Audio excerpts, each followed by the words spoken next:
We're live. Ladies and gentlemen, welcome to Kirbside Network presents Astra Mori, our D&D adventure in space.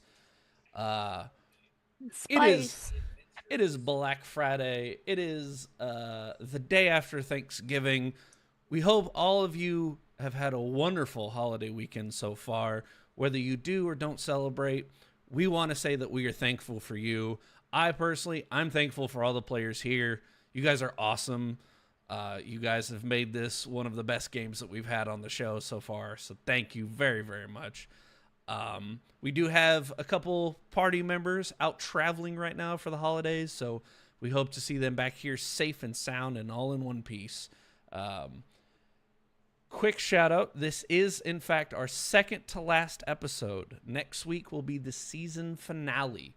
So don't miss next week. We appreciate you guys for being here this week. And all episodes of Astra Mori are going to be on YouTube and on Spotify in playlist form by the end of December. So thank you for your patience and thank you for watching. But none of this can be brought to you without our friends Collected Comics and Games here in the DFW area. They have 2 locations and they're doing Black Friday deals, guys. You go get you some discounts. Go get you some holiday treats, especially because, counting down that timer, it's Christmas time. So it's time to start shopping for family, shopping for friends, getting gifts underneath that tree, and Collected is the place to go. They have holiday deals going on until Sunday, so go check them out. They are wonderful. We love them greatly. I might go check out some deals tomorrow myself. With a nice long weekend I have ahead of me. And of course, we're playing D&D. We're playing one of the best tabletop games out there. So you can't do this without dice. So shout out to ST-Way Gaming. Jason and his team have worked tirelessly to bring you guys some of the best dice on the market. Dice accessories, hats, shirts, necklaces, different assortments of dice. Every color underneath the sun that you can think of. So go check them out. That's ST-Way Gaming. They have a website, they have an Instagram, they have a Facebook. They're also on our link tree. So if you follow our link tree, go check them out on there and it'll connect you directly to them. So, but with that, am I missing one? Cody? Feel like I'm missing one. I think it's Peach City Inc. Is it Peach City Inc? Oh, yeah. Don't say that a third time. Peach City Inc. Damn it. What? Okay, where is he? Where is he? He's somewhere. There he is. Hey, everybody, what's up? We've summoned him. Why did you say it a third time? Appears. We believed. Ladies and gentlemen, this is our business partner, our friend, our pal, and our official merch guy, Cecil Trapani, the owner and operator of Peach City Inc. Cecil, what you got for us, buddy?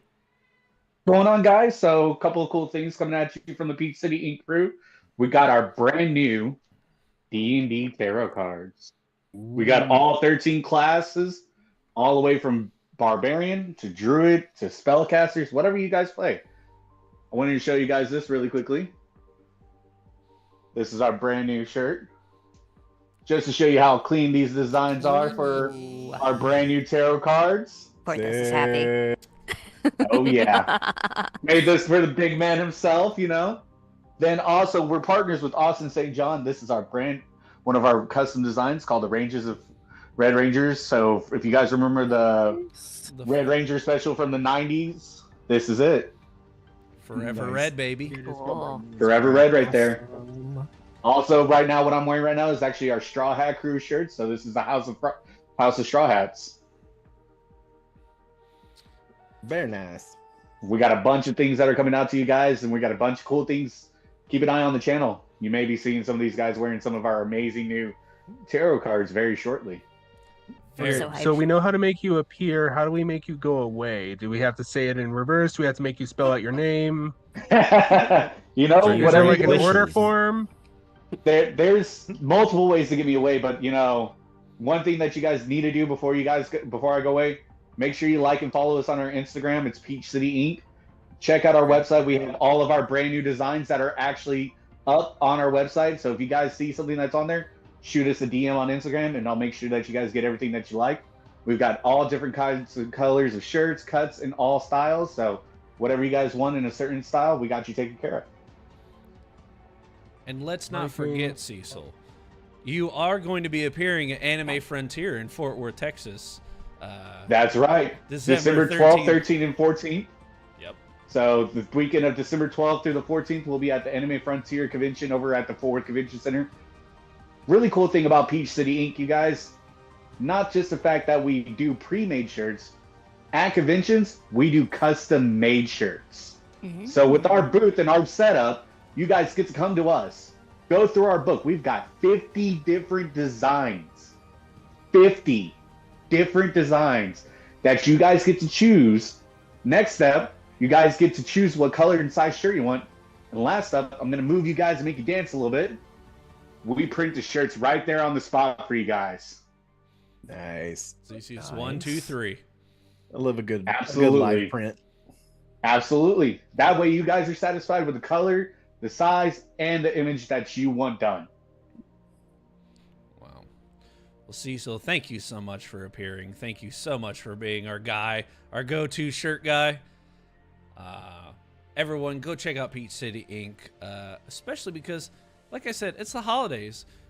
Now is the best time to get you a wonderful shirt to put underneath the tree, from D&D to Straw Hat to, I've got a House of Whitebeard shirt, Forever Red. These guys got it all. But thank you, Cecil. One more thing I want to tell you guys. Buy one for you. You guys are going to get an exclusive. You guys are getting an exclusive right here on the Astra Mori channel. Are you ready? We got a brand new design that my artist Camille from Camille's Creations is working on right now. It's going to be dropping at Anime Frontier. I'm not going to give away too many details, but make sure you follow our link, or make sure you're following our Instagram page, because guess what? Everybody loves K-pop. Who doesn't love some Studio Ghibli? We're going to have a Studio Ghibli K-pop Demon Hunter crossover clashing of the Titans coming on. Nice. Very nice. Very Well, thank you, Cecil, for popping in. Thank you for being an excellent merchandise man. And we'll see you at Anime Frontier, my friend. Hey, we'll see you guys soon. Thank you so much for having me out, and I hope you guys have a great channel, have a great game, and I'll be watching you guys, so. Bye. Bye. Take it easy, team. There we go. So we all agree no one's going to say Peach City Inc. again, right? Shut up. Oh, you already said it once. I just followed Peach Watch City me Inc. all. Oops. But with that, we actually have something special for you guys. So sit tight, sit back, and enjoy our new intro video.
All right. Welcome back. Thank you so much to Brian Price for doing that. Phenomenal. Wonderful.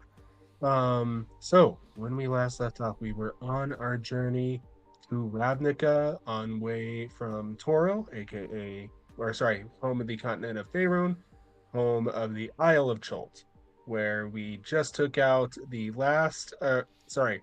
first of the Obsidian fugitives, one Virex the Glorified.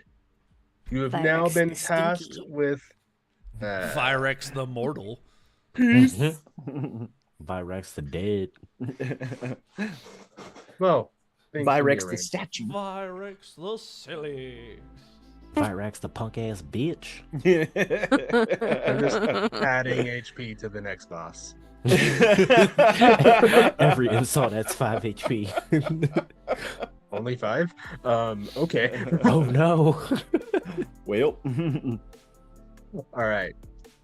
So you are now on your way to Ravnica, where you are after one of the Vox Steel brothers, Coda or Kyrox. You're not entirely sure. However, you have been directed towards the Tower of Nivix, which is the guild hall of the Izzet Guild, which is in charge of a lot of the scientific advancement and experimentation and maybe some slightly shadier things on the planet city of Ravnica. When last we left off, however, you were dropped out of hyperspace to something that you don't particularly want to see after a brief run-in with some clowns that may or may not have terrorized someone. Oopsie. However, when you do drop out of hyperspace, you see not 1, not 2, not 5, but 27 bodies. Ew. Oh damn. But they're not humanoids. Hmm. Indori. Hmm. You may recall from one of our earlier episodes the massive space whale-like creature. The very gentle giant of the astral sea. And here you see several of their corpses. What do you do? What's the state of their corpses? Like, do they look like they were been maimed, or are pieces of them missing? I was about to Or do they ask, just look too. like they're beached? Do they look like it's been a while, or are they pretty fresh? So they are afloat in the astral sea, not necessarily beached somewhere per se. Dante, go ahead and give me an investigation check. Okie doke.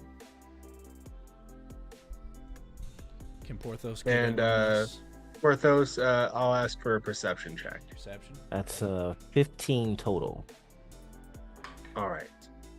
So, as the sensors of the Astra Mori are sweeping through the field, Dante, you pick out several protrusions coming from the Kindori corpses. Whenever you zoom in closer, you see massive scale spears or harpoons in several of them. No, they were hunted. You've got a poaching. Porthos, what was your question? Mine was how long they had been in this state. That was like a 7 on perception. I did not roll very well. Okay. You can't really discern much. You're not very well versed on the way that things decay in the astral sea. You can't really say one way or the other. Gotcha. Can I try and like mentally / spiritually reach out to see if there's like anyone that's like left, anyone that can tell us what happened or anything of that nature? Give me an insight check. Okay.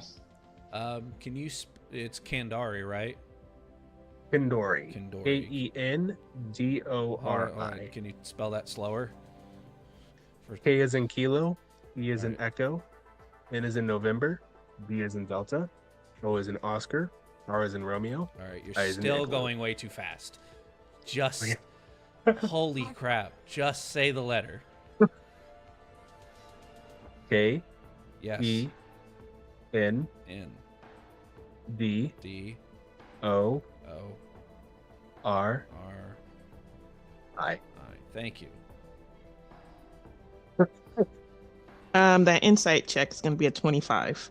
Oh yeah. Okay, Damn. Let's go. that's great. So We all know it. before you Actually, you know what? That's going to give you advantage on the wisdom saving throw that you're about to roll. On the what? Oh, What? Oh my. Well, well then. Chicwa sees dead people. That like roll that right now. Yes. Oh, okay. Wisdom. Cool beans. Oh, thank goodness for that. That is a 16. So luckily it wasn't a very high dice check. However, you know that reaching out and sort of doing a spiritual welfare check on a site of tragedy can often have some painful results. You're able to Shingle brace damage. yourself for that as you get wave after wave of panic, fear. What's happening? Why are they doing this? Mom, where are we going? Mom. Oh no, the trauma.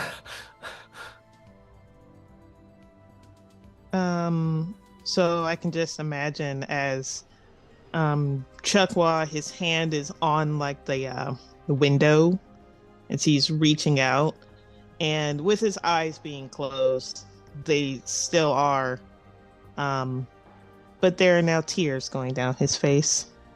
Buddy. Aw. And do we notice? Chokwa, Do we notice that? Chokwa, did they notice that? He's not exactly like hiding or trying to hide said tears. And it's just the sight. It wouldn't necessarily be sound.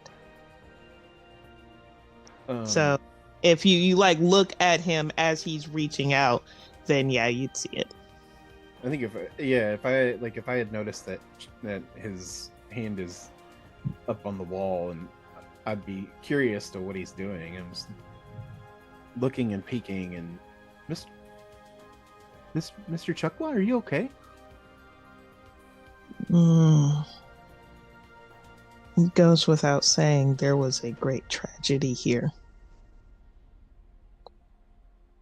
Now, really quick, Chukwa, with that 25 insight, as you're surveying the carnage before you, you recall when last you encountered a pot of Kindori, you had a bit of a moment with a Kindori calf. Mm-hmm. You are able to see within the carnage a fluke of a tail that's about to be eclipsed by another whale, by another Kindori, which you recognize as that Kindori calf's. No. So I'm going Yeah. to relay. And this time, Koff, you're looking at him again. His eyes are going to open as he notices that. This is the same pod we came across. Oh God. These are the same ones that I reached out to. DM.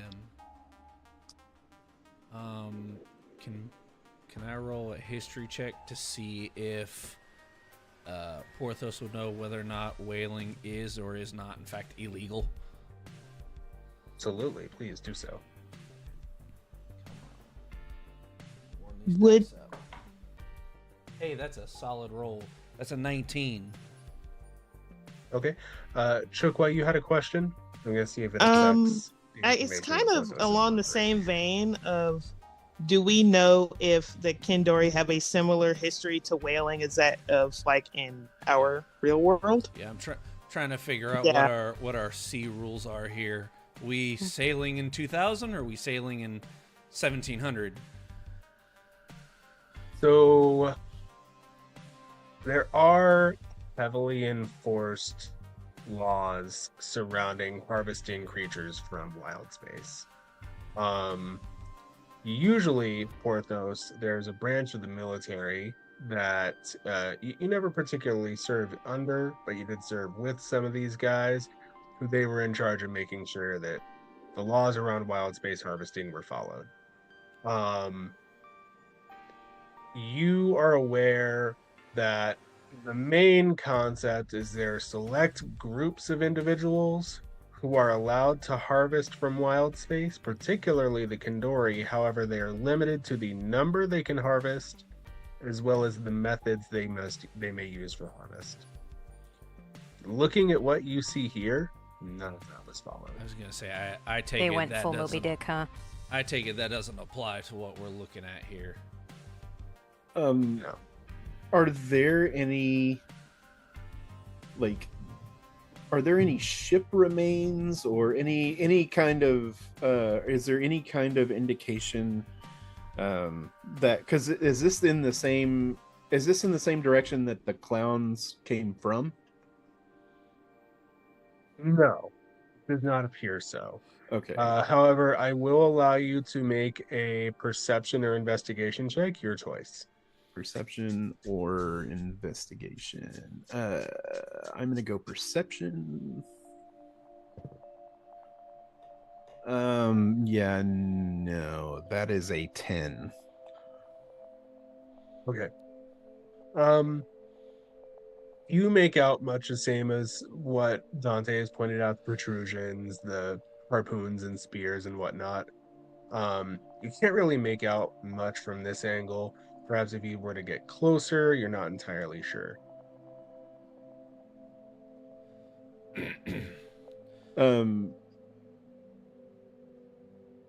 Is there a way to, or can I see if we can examine the harpoons to see if there's like, I don't know,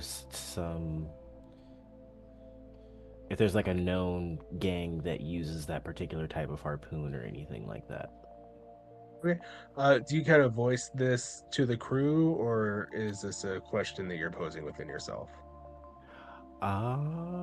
Actually, Porthos has something for this. Realizing the law, the limit, all of the, we'll call it the logistics behind this attack, he's going to call out to Dante. Dante, find me a trail. Find who did it. While I may disagree with the practice itself, hunting Kandori is legal within certain numbers and within certain stratagems. What's in front of us does not match anything. It is way beyond the limit of able to be hunted, and it is very much outside the legal means of doing so. They didn't even like take their bodies to use, they just left them here. It's just done for sport. This is wholesale slaughter. This isn't hunting. Find me who fired the shot. Wouldn't you think that if they were, even if they were killing for sport, they wouldn't leave their spears? They would retrieve them. Something doesn't add up here. Perhaps it was some sort of disturbed message. I wonder if this was the work of like a gang of some sort with a good amount of resources, because if they didn't take the spears, it might imply that they just didn't care about them. They have more, which could potentially lead us to someone who's been selling spears. Give me a perception check as a group. Go. Oh, that is way better. 14 total. Why couldn't I have rolled this before? That's a 21. Ooh, 13. nice. 12. Rolled with your brother. That's an 8. Okay, you don't have to go in dice jail anymore. You can stay. I need you to smudge your I'm gonna dice. refresh my page. Like, put them under the full moon. I would Throw not them in a give mine. volcano. Like, Full moon's start next holding week. ritual sacrifices until morale improves. The full Me moon is neither. next week, though. You need to order a set from SUA Gaming. That you Yeah, do. right? That you Yeah. That do. could work. Christmas Product placement. dice gifts. None of that's gonna matter though. Pardon me. I heard a. Did I hear a 15 there somewhere? 13. 14. And a 14. And a Okay. 21. Okay, I'll get to your 21 here in just a moment. Okay. I have a thing for you, because you're a special boy. Um, so Dante, you make out on one of the rotating corpses, as it rotates and its eye kind of makes eye contact with yours, except it's that glazed, starting to discolor of death eye. And you look away from it because it's really hard to stare into that of what you know is such a gentle creature. And you look towards the mouth, and there you see a piece of wreckage lodged there, and there's something in its mouth. You're not sure what. But before you can bring that to bear, Ka, you see behind all of this something emerge from hyperspace. Can I add a little flavor right before you do that? Yes, please do. When we were talking through everything, and as we were talking about how or trying to work through the talk of the spears, and about how we didn't really see any wreckage, that kind of stuff. Ka's actually going to bolt from the bridge, and is going to run up to the crow's nest to try to get a better look. Okay, perfect. I really wish I had for what I'm about to describe for you, because I feel as though words can't do it full justice. The first thing that strikes you is the color. It's red and black, and the red seems to glow and pulse, and then there's the shape that you can only see as a combination of the love child of a black rose and a manta ray, as this creature emerges from hyperspace. And the thunder is doing a really great job in the background. I don't know if y'all heard that. Got a little Okay. atmosphere There you going. go. Let's go. Loving the atmosphere. Hell yeah. On our side of town, there was a This- crack of lightning, so Yeah, we just had it that too. That emerges was from awesome. hyperspace. Yeah. Cacao. So you see this creature emerge. It is large. It's on a scale with the Kindori. And as you see it emerge, you make out a figure on its back wearing some sort of armor that seems like it could be made from scales of the creature. You can't really tell from this distance. But there's definitely a figure on the back. I'm gonna activate the Memento Mori. Cap, we got incoming, and it's big. Copy that. Everyone to battle stations. Battle stations. Right. So, as you did you activate the battle music? Yeah. Not yet. I'm about to. Someone bring me So, I'm just picturing us all running in different directions. One of us is sliding down a pole. Yeah. this. Bring it up on I'm viewing sliding down screen. I'm Chop sliding up, down flip on. the pole of the crow's nest. so the object does appear on the viewing screen. Let me find my notes here. Sorry, I'm eternally prepared. If you couldn't tell, this is what it takes to make a good DM, i.e., not me. Nonsense. No, You there are we go. fantastic. What How did I dare say? you. 15 is the music, or was 13 the music? I want to say 15. Lucky 13. Lucky 13. All right.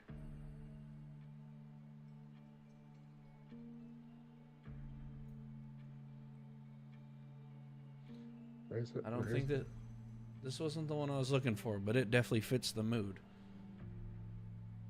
it? Okay. So as this creature emerges, it lets out a piercing, painful keen. And in it, you hear it almost as a herald of the voiceless, something that is mourning and enraged. And you hear, amplified through astral space, how dare you? Ah, shit. Not it. No. Not it. Wasn't us. Roll initiative. Shit. Oh boy. Oh, okay. Combat. Yeah, that's what I'm talking about. Heaven's sake. Wow. The 7 total. 8 total. It's a 22. Okay, so someone's actually going first. 22. What's your mod? Hey. Oh, initiative mod or dex mod? Which one are we I believe going it by? Goes Dex mod. Dex mod? +6. Plus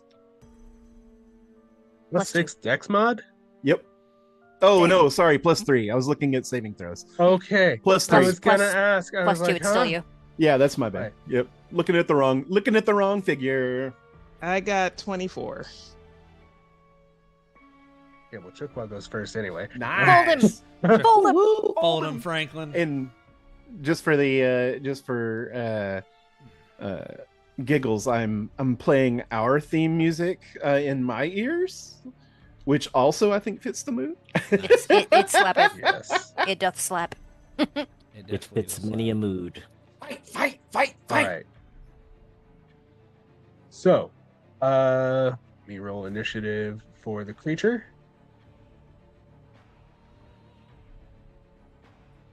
All right. It actually tied with and Castanet. Castanet, give me another roll, just a d20.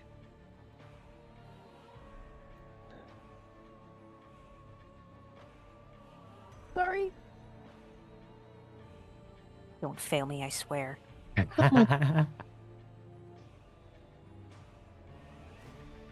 my notepad. Oh, thank you for the HP. I love you guys. Yeah, I'm just. Oh yeah, preparing. let me that to you. Give me your hurdy points. Oh yeah, and I forgot to. That is an add 8. my, Eight? Okay. Hmm. Give me just a second. My notepad appears to have just disappeared from my desk. That's okay. It'll give me time to yell at my bag. You suck! Yeah. Mm. God. Ah, Throw it on the ground. I'm I will an not be a adult. part of your system. Not a part of your system.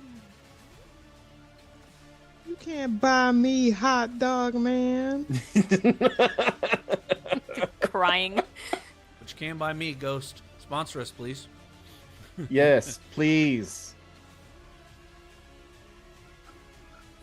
Okay. Send me free ghost. I even have a ghost pen? cap I will wear. I have a ghost cap. All Why of is your all my HP is stuff not absolutely where it monstrous belongs? right now. Oh my god. Do I even Okay. want to ask what Castanets is? 38. I'm only 2 above Dante. Oh, hey, that's not bad. Yeah. It's squishy. Why is Dante so low? Because he's a sorcerer. It's My squishy. man's Still. rolling with a Monopoly die. Oh my god. Oh man. Ouch. Love you, Dante. I only look strong. Right? You guys, He only you looks guys remember beefy. 3 point? I've got guys you I beat. mean, I look weak, 3.5 and I am where weak. wizards roll I a do have a D4? +7 in intimidation, so it makes sense. So do I. We can both mean mug, Yeah. mean bug, whatever. Someone say mean mug. Mm. Yeah. I'm just waiting for the day that He raised the spoon at you menacingly. I the keep day forgetting the attacked and spoon in the Squishy dadgum transforms kitchen. and I'm gonna devours get it it. after the break. What? Oh, Jules calling me out on the chat. Oh no. Oh, I need to see this. I need to see this. So do I. How house for the amount of ghost you drink. See, Ghost? See? Dang. Get on it, Ghost. Make it happen. Please, let's do business. I drink a lot of it. Brian drinks a lot of it. I do. I have a stupid question. What's Ghost? Is that an energy drink? It is an energy drink. Yes. Okay, Yeah. I can't have those. A zero I sugar, didn't a know zero what it was sugar either. energy drink. I still I can't have tried those. one today, that's and fair. I actually liked it. If I have too much caffeine, like I start seeing tomorrow and hearing yesterday, it's not a good time. There was one time, like a Start quick smelling sidebar. shapes. My underclassman, Oh, I need basically, my underclassman friend was very nice and got me a coffee. I was like, hey, get me a coffee with caramel in it, caramel cappuccino. So I'm drinking about and it's a small. I'm drinking about half of it. Like 15 minutes go by, and I'm seeing white outlines around things, and I'm like, what did you get me? Oh, You're What did you seeing- get me? And they're like, you're oh yeah, I seeing got you a people's caramel auras? macchiato. You got me a caramel macchi whatty? I'm like, yeah, caramel macchiato. It's got the espresso in it. No. You don't understand. Cappuccino is the reverse of a macchiato. You gave me mainly espresso, and I'm about to see God. If I drink the rest of this in 10 minutes, stop me and take the cup away from me. Unlock Yeah. Ultra Instinct. It's like, oh, I'm sorry, I didn't Um, realize that a caramel macchiato had Dante, PCP what was in it. your initiative? 7. Okay. see, what I find fascinating is when I first had an espresso, I immediately went to sleep. And I was just like, where's the buzz that I'm supposed to get from coffee? Why does everything seem to slow down when I drink coffee? And I get real sleepy. And Yeah. like, I'm sensitive to caffeine, but alcohol, I have like a tolerance that should not be with this body. Like, Got a tolerance that fits with this body. yeah. You know, I don't you even could win drink that some much. money that way. I mean, I Right? suppose People- I could. People would underestimate you. I'm not drinking with you, Dex. Oh my gosh. My butt to That stop sounds like a hurting. dangerous Castanet, what's your AC? No. I'm pretty in the middle. Castanet, what's your AC? 15. Right. So, and let me pull up your ship stats because that is all of a sudden important. Oh yeah. So how exactly are we fighting? Are we like all inside, or are we doing like a Final Fantasy X fight with Evray where we're all like clambered up on the roof of the ship I'm glad you and asked. the thing's just sort of like floating by us? So it's not full Final Fantasy X. Oh, thank God. Okay. There are some opportunities for some Final Fantasy X style stuff if you're wanting to do that. But there is also an opportunity for you guys to take some ship actions. As soon as I can pull up your ship stats, which where are the ships? Where are the ships? Where are the ships? Sorry, I I'm hear very my dog interested chewing in on her this bone in the because- background, and it sounds disgusting. Is it Bombard? Yes, it's a Bombard. Yeah.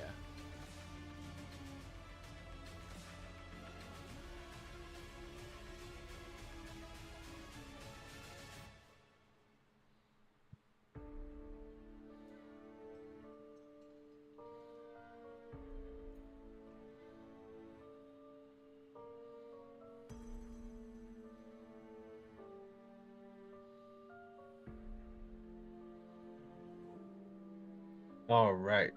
So, here's how this is going to roll. On your turn, you may choose to take either a personal action or a ship action. For the sake of saving everyone some trouble, I'm going to have Janice act on initiative of 20. So that's going to be immediately after Castanet to move the ship wherever the party deems necessary. Okay? And then we'll say Evangeline is manning one of the cannons. Not the primary ballista. cannon, but one of the ballista. Which I am not having you track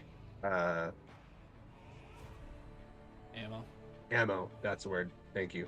I'm not having you track ammo for the ballista, but I am having you track ammo for the giant cannon, which we said was a total of I think we 7? 6 we remaining. had 7 and we have 6 left. Yes, because somebody went crack-a-lackin' and fell into a thing. It's not his fault. Not his fault. What was it? Don't blame me. All right. So, we are going to lead off with choking. Okay. So a personal or a ship action. I'm kind of blanking on what I can do because I had an idea in my head and I'm like, I can't do that. But what would a personal action look like? The personal action is move about the ship, which is, you can still do as a free action, or sorry, your movement action. Moving about the ship, interacting with anything on the ship, making an attack with one of your own attacks. A ship action is served to typically operate a weapon on the ship or operate the ship itself. Is there any like weapon on the ship that Chuckwa would be like? I'm going to use the word attuned to.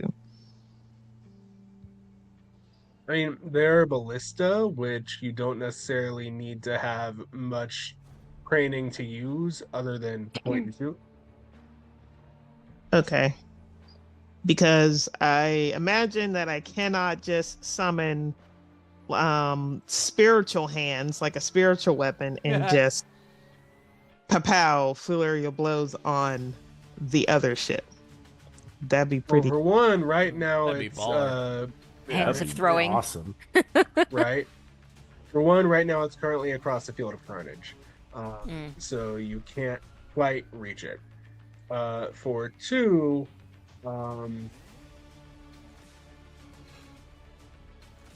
sorry, I don't know why I'm blanking all of a sudden. For two, if you do have a feat to summon spiritual weapons, i.e., cans big enough to slap box God, you certainly could do that if you have the ability to do so. That would be a personal action. Just a quick point of order. What's the can we get an idea of the size of this thing? So it's on a scale with the Kindori. Kindori are gargantuan in size. Like Oh, 20 jeez. 20 feet, bigger than 20 feet. Bigger. Okay. Like actual whale, right? Whale. Yeah, we're talking whale. Okay. I just had the idea of traveling or making my way to travel to basically the top deck. And at some point, I'm going to need to like strap myself to where I can stay connected to the ship. So that if First of all, Oh my what's the gosh. memory? Last yourself to like the main mast. Didn't we Oh, see the this in that one Disney movie? well, like being attached to it so that if it gets too close, this is another ship, correct? Trying to get a No, visual. this is a creature. A creature. So if the creature gets too close, I can actually attack it because I'm just trying to figure out what can I do, and this is one idea that I have. Okay. So you do go up there to the mast and you find a series of tethers around it. You can tether yourself to the mast. It would give you, we'll say, 50 feet of leash to work with. Mm-hmm.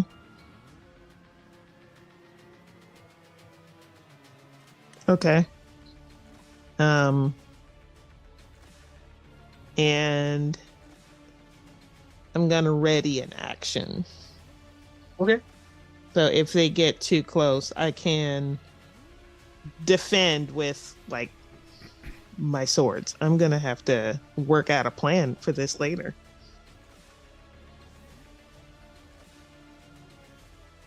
All right. So your readied action is to Be on standby, basically. So just a point of order. To ready an action, you have to declare a action that Oh. you are going to take and a trigger for said action. If they get basically too close for comfort, he is going to basically jump and attack. Okay.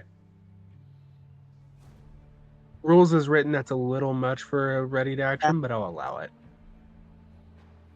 I'm making it clear. I know the rules. You're right. I'm No. allowing us to bend them. Okay.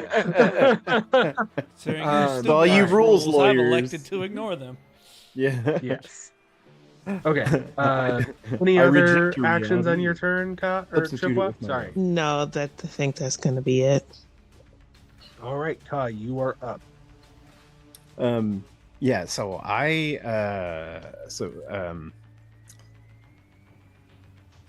gonna look out between the field in the field between us, and I'm gonna close my eyes for a moment, and in front of us, about halfway between us and them,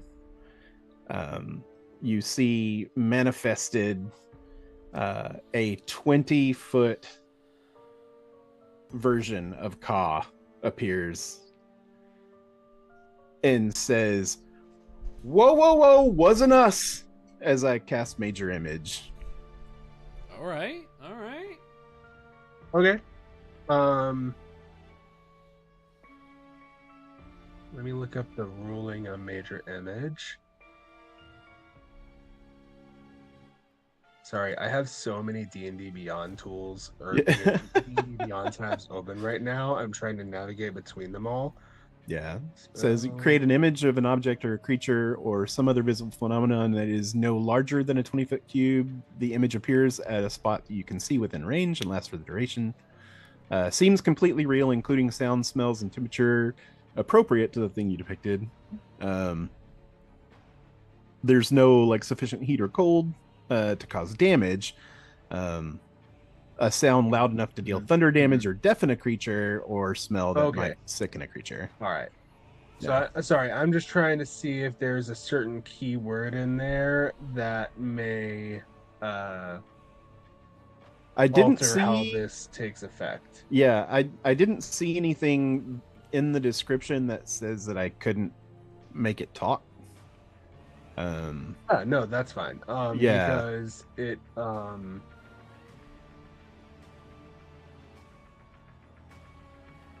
So it says that a creature uses its action to examine the image can determine that it's an illusion with a successful an investigation check against my save DC, but I'm not trying to trick them. I'm not trying to trick them into thinking it's not an illusion. I'm just I'm trying to communicate. Yeah, I'm just trying to communicate with them. Gotcha. Okay. Trying to be as non-threatening as possible. Whoa, whoa, whoa, whoa, whoa. Let's talk. I'll tip the hat here. I was specifically looking to see if this used the word charmed. Oh, yeah. Which would not function as your apparent target is currently enraged. Yeah. All right. So go ahead and give me persuasion check or deception, your choice. Persuasion or deception. Okay. That is a dirty 20. Okay. That is high enough to actually trigger them to make an insight roll. I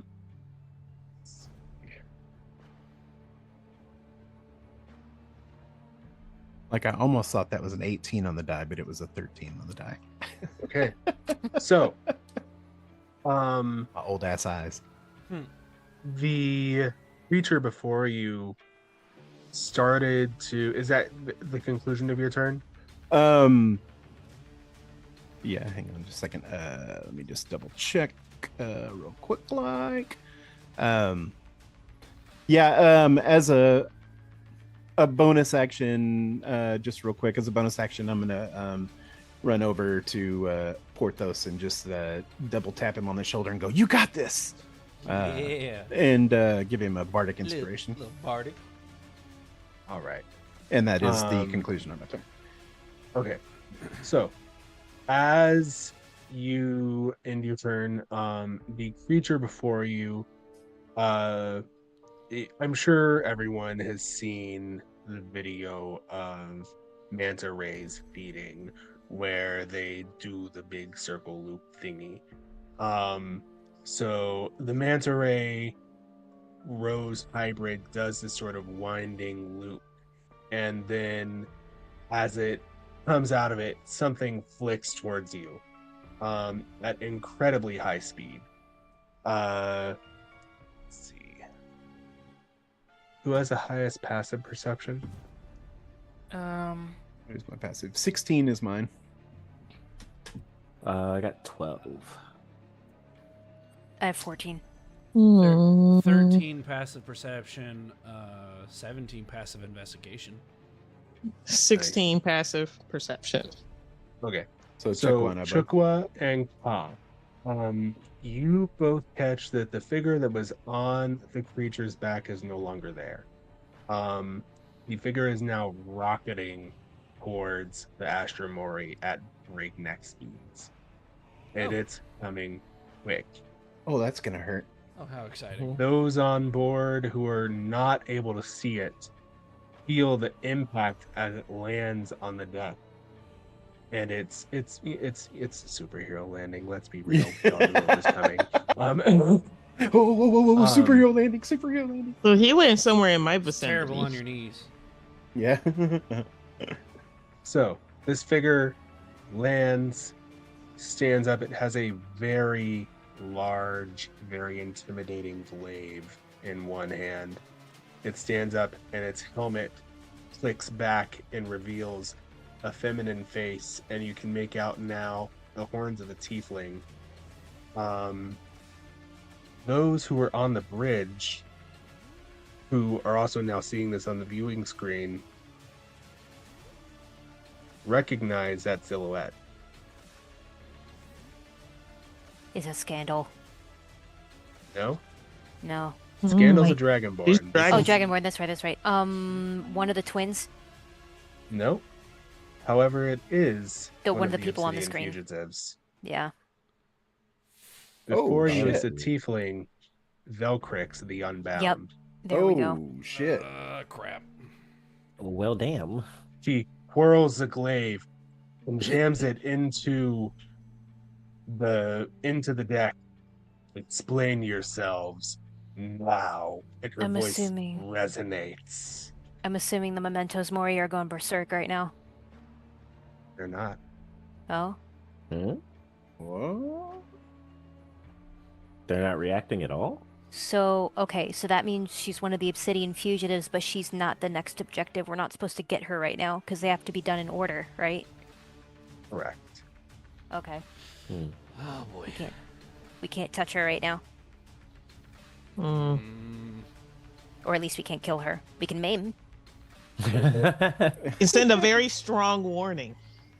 To quote one of my favorite DMs, you can certainly try. Warning shot. Yeah, right. Across the bow. Into his head. I said fire across her nose, not up it.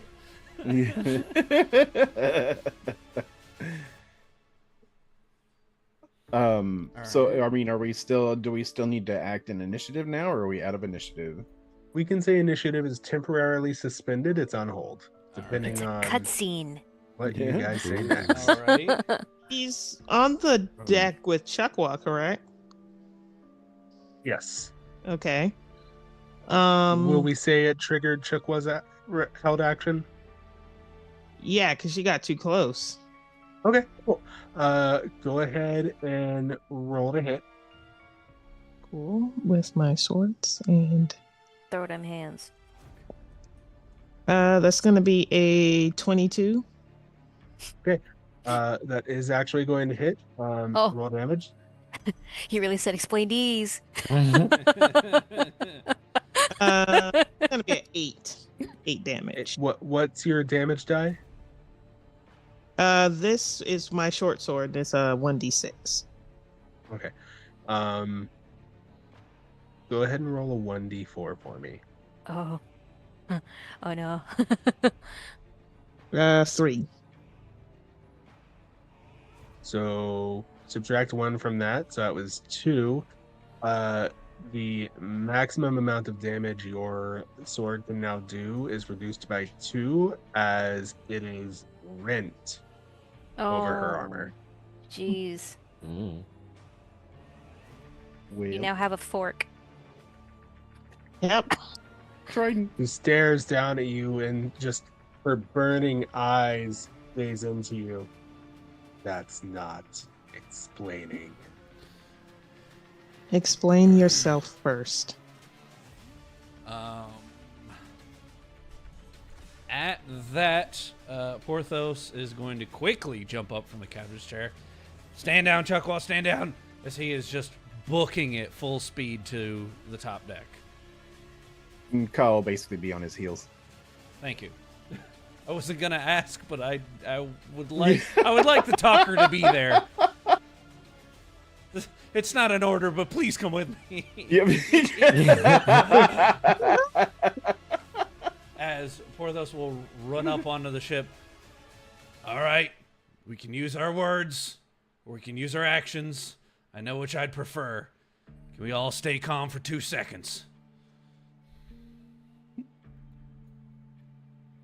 I don't do calm. Well, the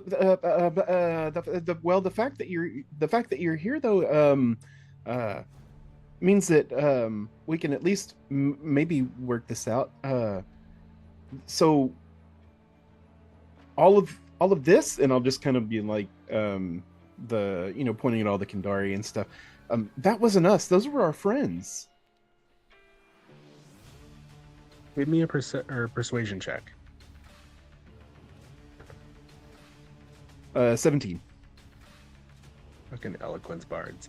I don't know why I asked at this point.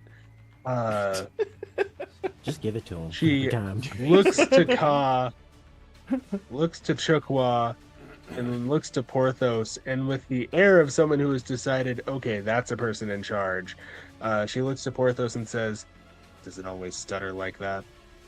Only when it's terrified of what's about to happen. Now, let's talk. We didn't do this. We were actively looking for who did when you arrived.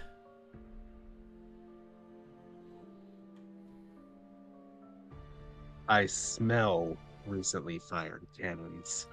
That was an accident. Trust me, if it was our cannons, there'd be much less remaining. Not to mention the fact that the spears that killed our friends there are still in them. We fire actual shot. I don't even think we have spears on board. We could work on the stutter. What? That was addressed to Porthos.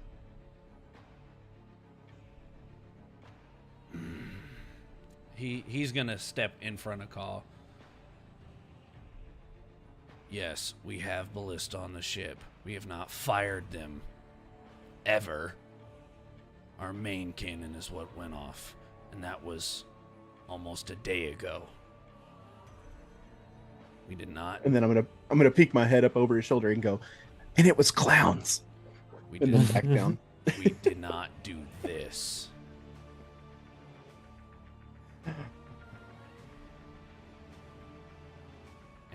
And he's gonna slowly just put one hand on the handle, and we don't have to do this either.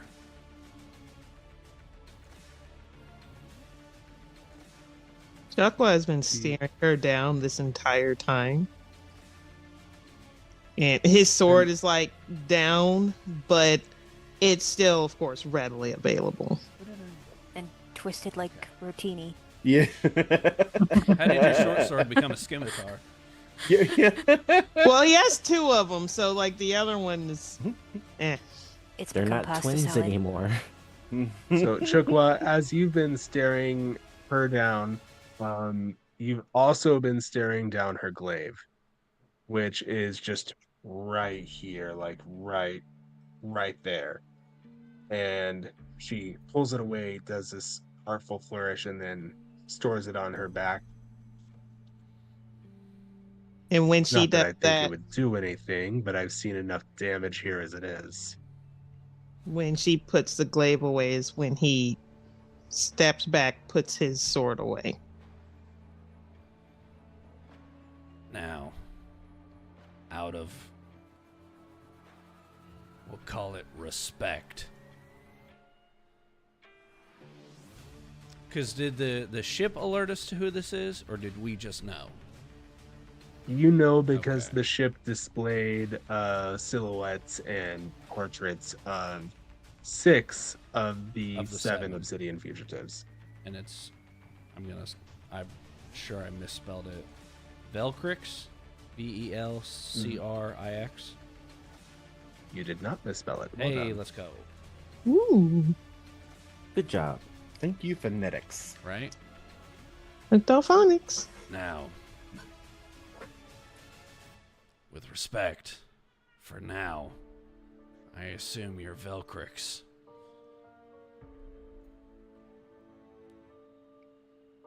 And you are the seals. Good. You know who we I'm are. a cat, actually. You know who we are. Now, we can do this now, or we can be peaceful about this, and we can handle our problems later.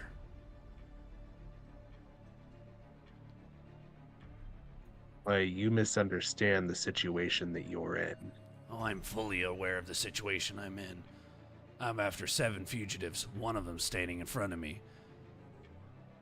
And the only reason why I haven't opened fired immediately is the fact that you're not next on the list.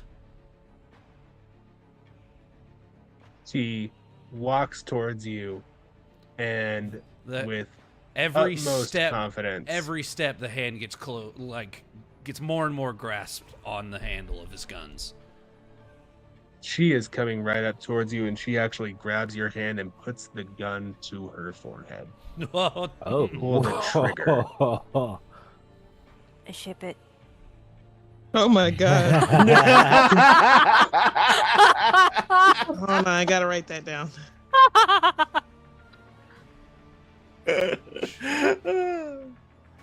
Porthos pulls the hammer back. You're not next on the list. Here, let me help. She pulls the trigger for you. Ooh. There is a loud bang. And then the bullet slides down her forehead. Not a scratch. Do you understand now?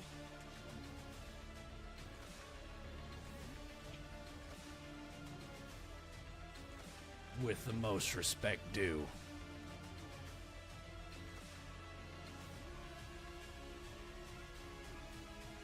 See, I want to do something, but I also don't want to do something. Quick question. Does it I'm leave always here to any encourage sort your of bad like ideas. does it leave any sort of mark? No. No entryway, site, anything like that. No mark whatsoever. It's as if it was absorbed. No, it's as if it struck an immovable object. Like the ammo slid down, right? It Oh, was okay. not- yeah. I thought you It's meant now like- a coin. Yeah. Okay. Got it.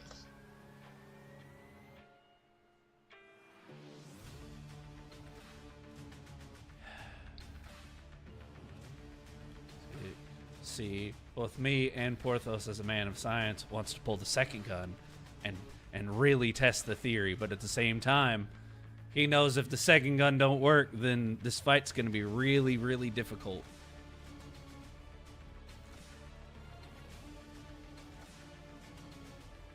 Well, clearly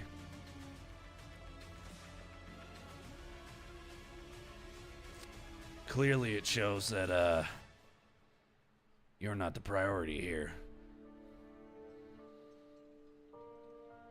Because the last time that we tangled with someone of your lot, that worked.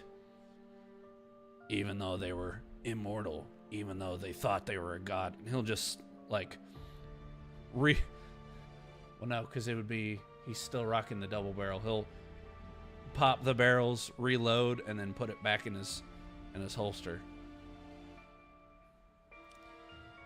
So clearly, you have to wait your turn.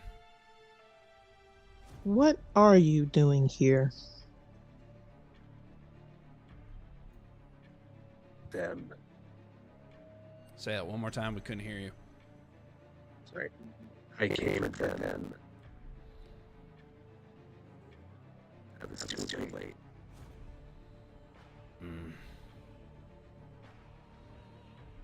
You know who did this? Clearly, if I did, I wouldn't be dealing with you.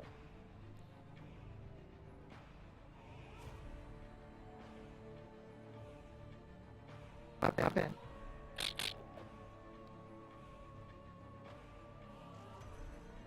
Well, I never changed.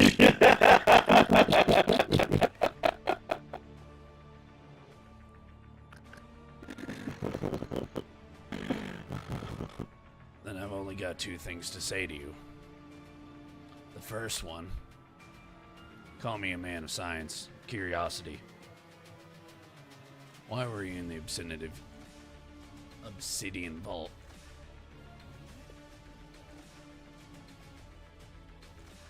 No, it's on first date. Secondly, if you want to find who did this, and he'll get right up in her face, then get the fuck out of my way. Because the longer you stand here, the longer it's gonna take me to find them. Wait your turn. Ship it. Just kiss already. OMG. OMG. Is this my new soap opera? Reese literally having snacks. It's like Wade Wilson and the dude that didn't order the pizza, and he's like, Right. kisses him on the nose. So, Porthos, as you approach her, it's not very often that people look you in the eye, but they're able to look you in the eye without looking up. Right. It's even rarer that they have to look down. So it's not much. It's enough. It's there. It's enough to where it's just that. And she's tall. She starts to walk around you, and as she does, her tail just trails behind and just flicks about chest level, and you hear her voice in your ear. You know, you remind me a lot of him, and I fucking hated him. Ooh. You hear a long, piercing, resonant whistle. And the creature that has been steadily circling in figure eights comes forth, and she says, "Next time I get in your way, don't worry, it'll be your last." He leaps onto the creature, and they fly off. Porthos will light his cigar, like mid walk away, and be like, Looking forward to it. Friggin' G. And I like to think that as the manta ray was circling the giant image of Ka, it's just like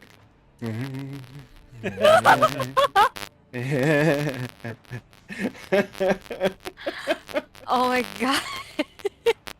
It's his favorite colors too. Like I don't blame him, to be quite honest. Yeah, exactly. It's like, oh look, a big sea flappy, and it's my favorite color. So I have to ask, what color is she again? She is purple, with burning red eyes, but her armor is primarily black and red, just like the creature. OMG, it's Stephanie the Care.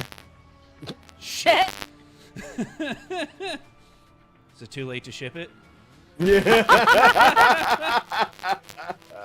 Unless we're born the two schools of Astra Mori Porthos shippers, those who ship Porthos and Janus, and those who ship Porthos and Velcrace. So we say now. Don't But then forget there the- emerged yet a third school. the ones who ship both Okay, no, for those. all three. Rebel. Yeah. Porcano El Polycule. I'm thinking a love triangle. Yeah. This is my boyfriend Porthos and his boyfriend Janice. Bro! Yes. I'm dying right now. Your girlfriend is a celestial felon. Yeah. I could see Aubrey Plaza I've playing had her. worse. I've had worse they in make it games. work. That's fine. They make it work. Oh my. Oh my gosh. That You know she, who's really gonna be bent up over this is the old tiefling woman back on your back on your world. Jeez. Yeah. Plot twist. It's her mom. No. So, to try and get a semblance back on track, This train was never on the tracks, honey. it's fine. It's fine. Is there a way we can retrieve one of the spears so that it can be investigated? Yeah, you certainly can. It may require getting a little up close and comfortable with one of your dead friends, but sure.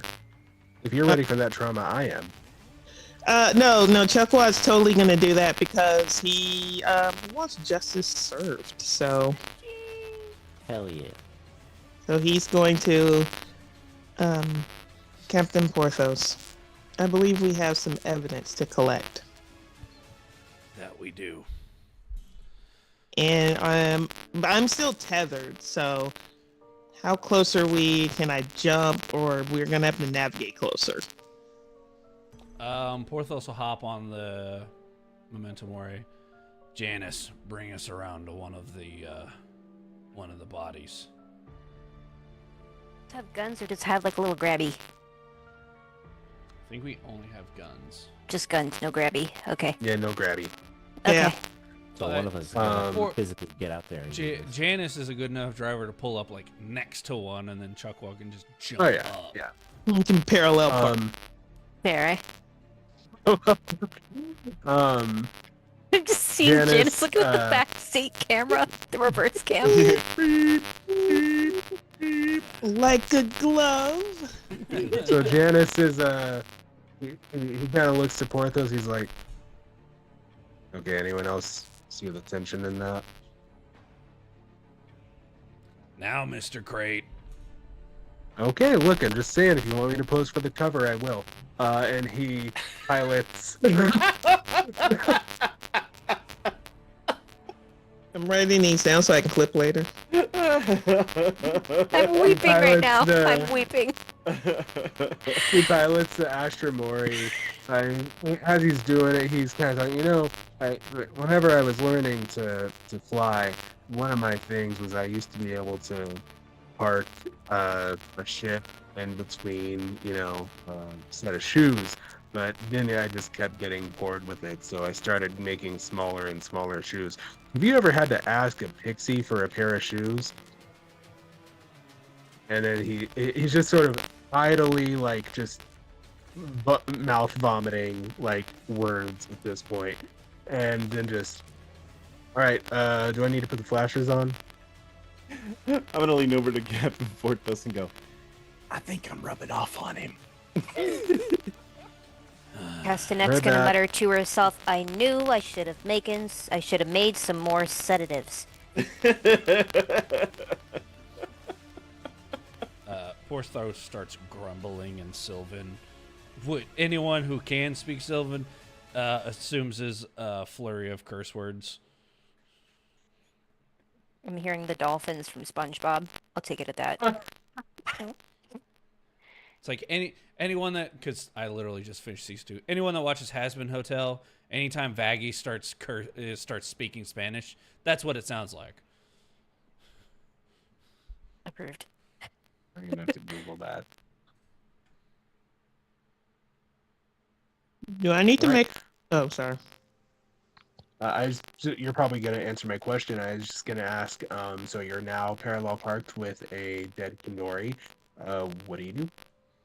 I'm gonna locate the spear and jump down to where I am, basically next to it. However, before he does so, he's going to say a prayer One sec, yo. to the Loxodon gods and to his friends, that he may bring justice and peace to them, even if it's just a little. Okay. So yeah, you jump onto the Kindori as you make footfall. It's a very odd sensation of. Sorry, my screen is all messed up now because somebody decided to drop out. I turned my video off for 2 seconds because it's very warm in the office right now. Meanwhile, up It's here gonna we had give me snow Hella a OCD. little bit. What's only warm in the office? It's cold for Texas outside. So I'm been rocking a hoodie and a freaking Yeah, beanie little, on. little beanie cap. I've actually got Aw. socks on. There we go. Okay. So, got a So little toasty. as you make footfall onto the deceased Kindori, it's a very odd feeling walking on flesh. Sorry, I just saw that someone messaged me. Okay, it's not relevant. So it's a very odd feeling walking on flesh. You are able to retrieve the spear. It does take a little bit of tugging because it's it's barbed. It's intended to stay there. As you pull it out, you do deal more damage to the flesh itself. It's a little bit, eh. But you are able to manage that. And because I'm nice, I'll go ahead and say this is a Kindori that a certain someone saw a certain something in before they were interrupted. Okay. Oh, it has the wreckage in it now? There you go. Thank you, Dante. I was like, am I gonna have to call you out? Yeah, so there is some wreckage in the mouth if you would like to go and investigate that. Yes. So, first he gets the spear. How big is the spear? About 8 feet long. Okay. Sorry, I made a movement and my butt was like, I don't like that. And I'm like, I'm sorry. For context, we went skating and I fell.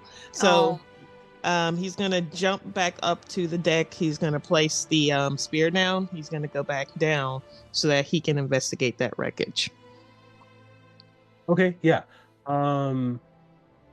So the way that you're walking on the Kindori, you're sort of walking along its flank, and it provides its own gravitational pull. You could walk a full circle around this thing and not lose your footing. However, you do have to go on to sort of the baleen-like structure near its mouth to get at what's in there. What's interesting is Sindori have a mixture of a baleen-like structure, but also teeth. So you're having to sort of balance and watch your step on where you're stepping. You do see is a very large piece of wreckage that as you're looking at it, something about it is familiar to you. You can't quite place it, but you feel like you've seen something like this. Is it retrievable? Perhaps with a team. Okay.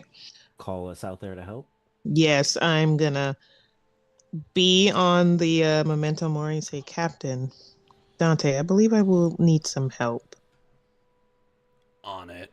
Meanwhile, the entire On the time he's way. been walking on the Kandori, it's kind of like I don't. going through like a graveyard. You want to be just very careful, and the entire time he's just saying various prayers from his textbooks and whatnot, and locks it on. So I'm actually gonna chime in on the Memento Mori too and say, Chukwa, I do have some experience in wild space, and I have a grappling hook. Will that help? Yes, that would be very helpful, Ka. And do I need to go back up, or is he going to? Everyone can join you. Okay. I was gonna say Porthos is gonna tether himself and meet you up. So if I don't know if Ka's joining on the Kandori itself, but he'll make sure he's got the grappling hook. Yeah. No, All right. follow right behind them. All right. Or is it so something we as need you to all like connect the grappling hook to it and then like have Janice like pull the ship back just a little bit to see if it'll dislodge it? We could tie it to the mast. Yeah. you could tie it to Castanet's the mast, gonna- or sorry, go ahead, Castanet. Oh no, go finish your thing. You could tie it to the mast, or I'm sure there's probably some way you can jerry rig it to pull it out. You may even be able to pull it out on your own. You may not even need to pull it out. We'll find out. Okay. What were you gonna say, Castanet? I'm sorry. No, you're good. It's gonna come off a little bit insensitive, but she's doing it mainly for research purposes. Being that the Kandori are already dead, can she look at the wound and see if she can extract anything for research, like equivalent of whale oil, this, that, and the other? Like she's not trying to. She's Absolutely. obviously not trying to desecrate anything, but Yeah. So as you investigate this creature, I just have this mental image of like the tooth fairies from the second Hellboy movie.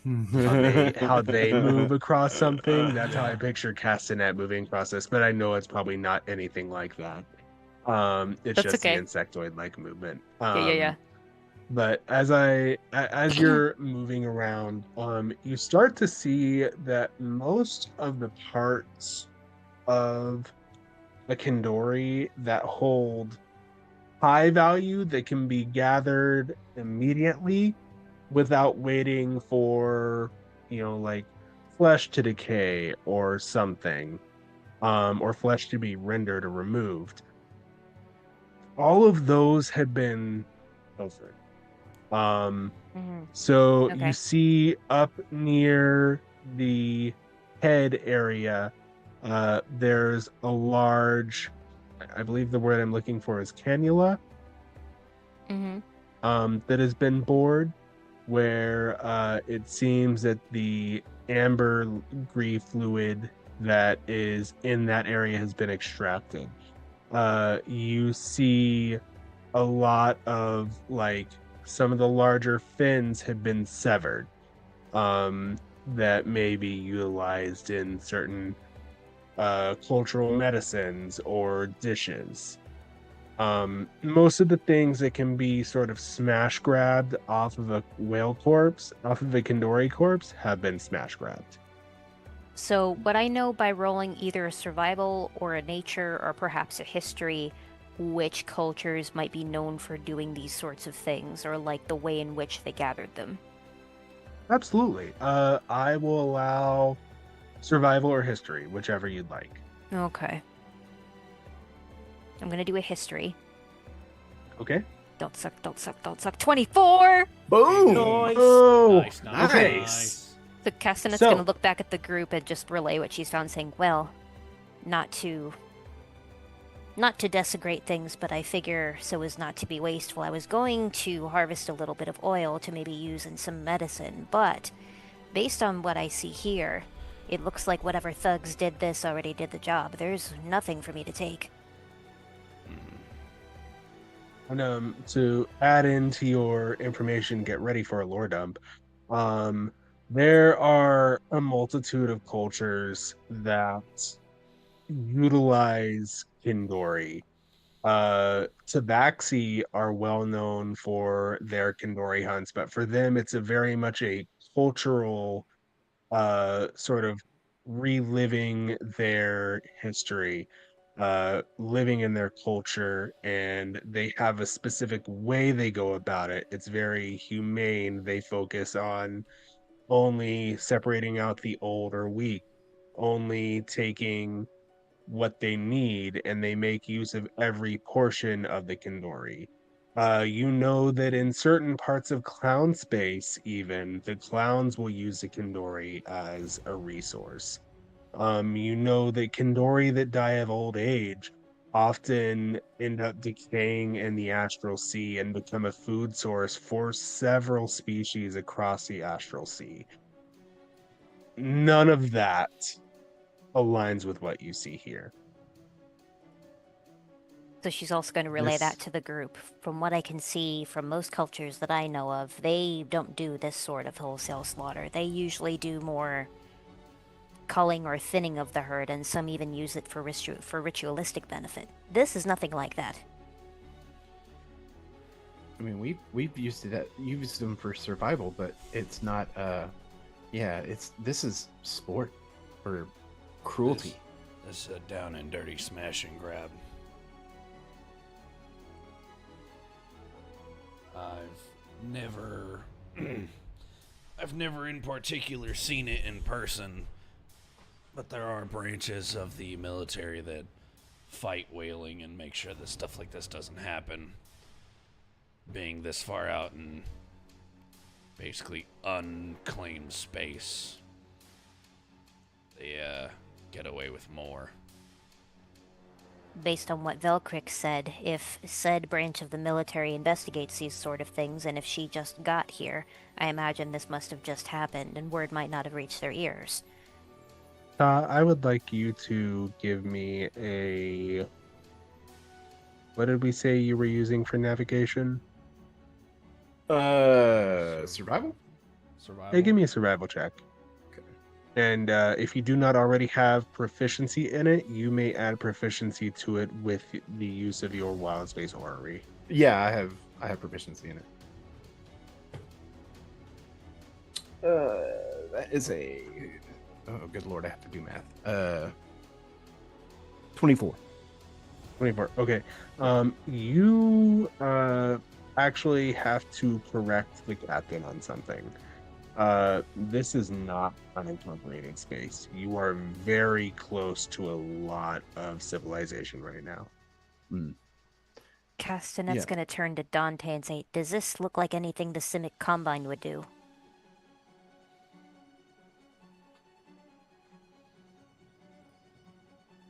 I mean, I wouldn't be surprised if they did. I'm sure they can use some of the well materials in their experiments. But are they usually ones to go, I suppose, to go this hard on it? Not typically. If they're gonna use something for materials, they usually take the whole thing. They don't. They're not usually ones to. Be this sloppy. Yeah. And also, Cap, I don't mean to correct you, but this is not unclaimed space. We're looking at the worry. We're really way closer to civilization than this typically happens.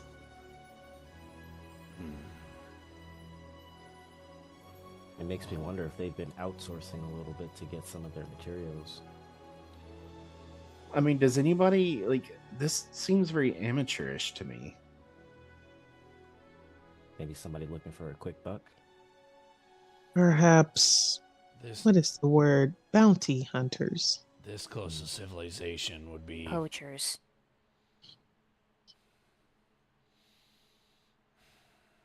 it's disturbing, is what it is.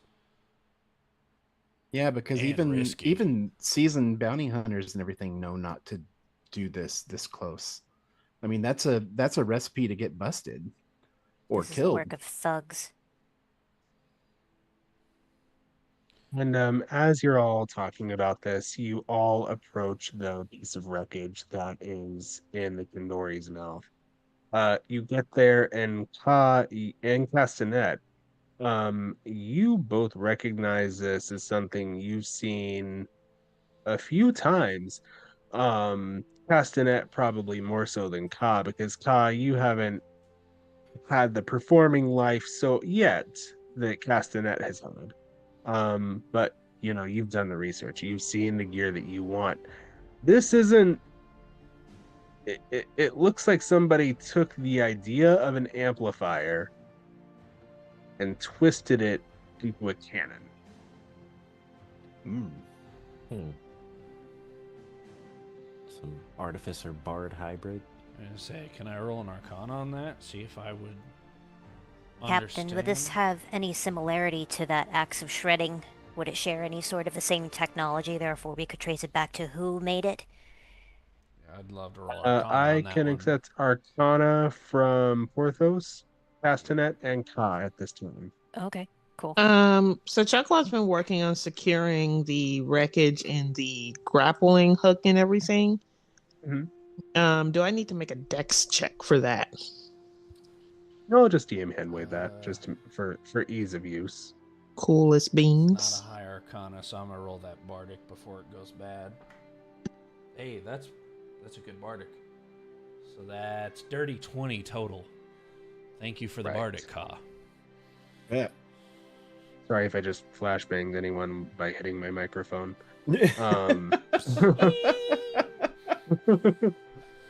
Oopsie. Castanet, Ka, what did y'all roll? Arcana Yes. 3.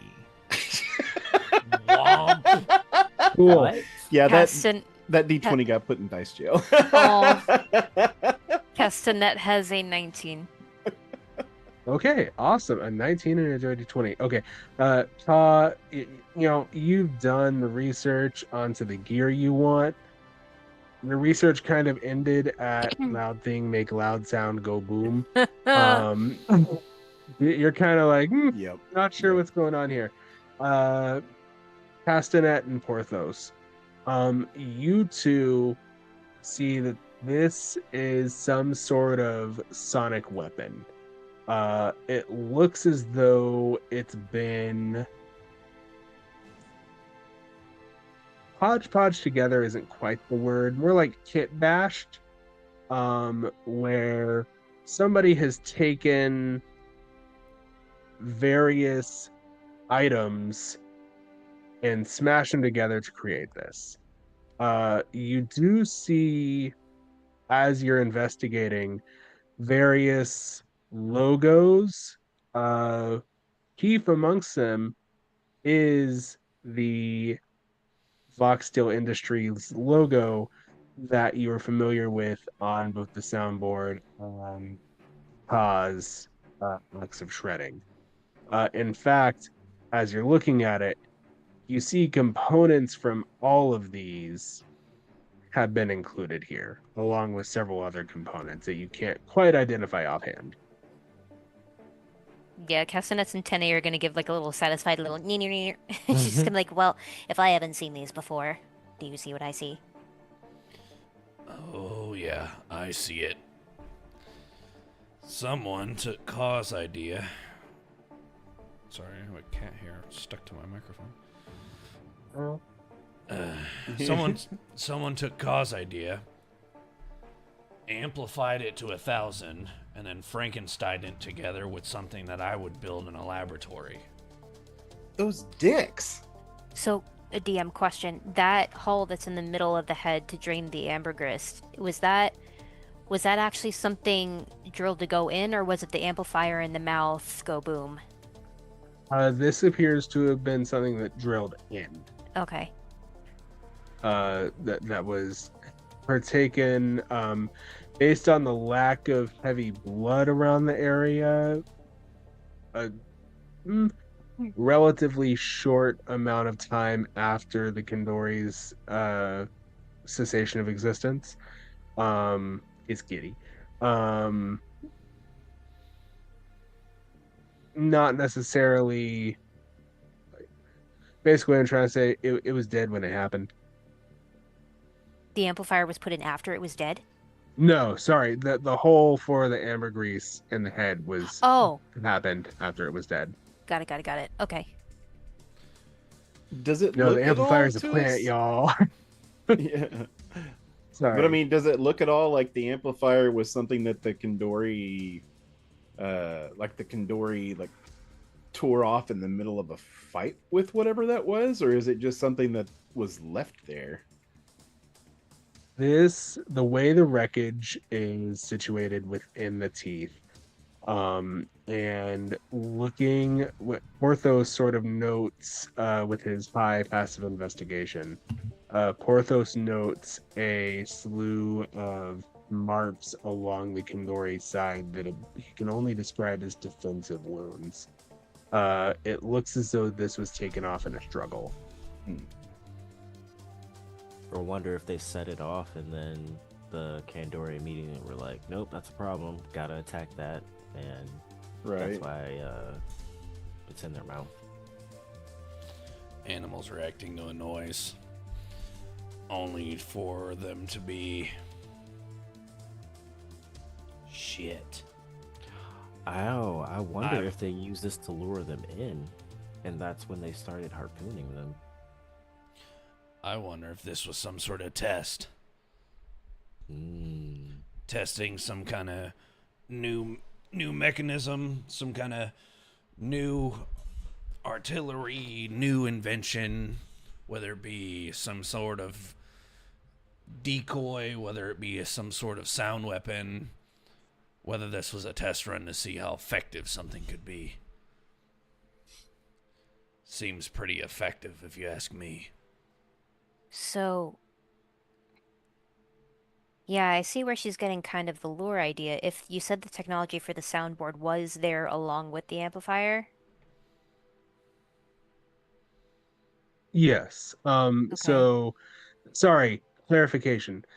The sound cannon weapon that you're looking at was made from technology that is found, so you see very clearly like a piece of the innards from the soundboard, and you see a piece from the innards of the axe of shredding, and then you see several other pieces that you can't identify, all comprised together to make this item. Okay. Has anyone ever seen Blue Eye Samurai? Is that a yes? Not yet. Not yet. Okay, spoilers. I'm trying to think of another. Terminator 2. Seen When that. they go back in time and they configure. Am I thinking of the right one? Where they go back in time, they configure the weapon from the bank vault? Or am I drawing this from somewhere that doesn't exist? Because I Was guess that the TV series that no one watched? because I guess Hey, I watched that. It was so good. I guess what It's great. I guess with the high arcanas that Castanet and Porthos rolled, would they be able to determine if that amplifier thing that was bitten off was used as a concussive weapon to kill the whales, or if it was used more as a luring device to amplify pre-generated whale sounds? Tell you what, as you are looking over it, give me another Arcana check. Sure. All right. And write down your answer, because next thing you hear is Oh, I can see your rolls on D&D Beyond. And what you hear is the very clear sound of several ships, not creatures, ships exiting hyperspace. Shit. Fuck, we gotta go. It seems the military has arrived. We'll come back after break. Ah, there it is. Alrighty. Well, everyone, be patient. We're gonna go grab some snacks, some refills, and we'll be right back after this.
And we're live, ladies and gentlemen. Thank you for being patient with us as we got snacks and refills and all that good jazz.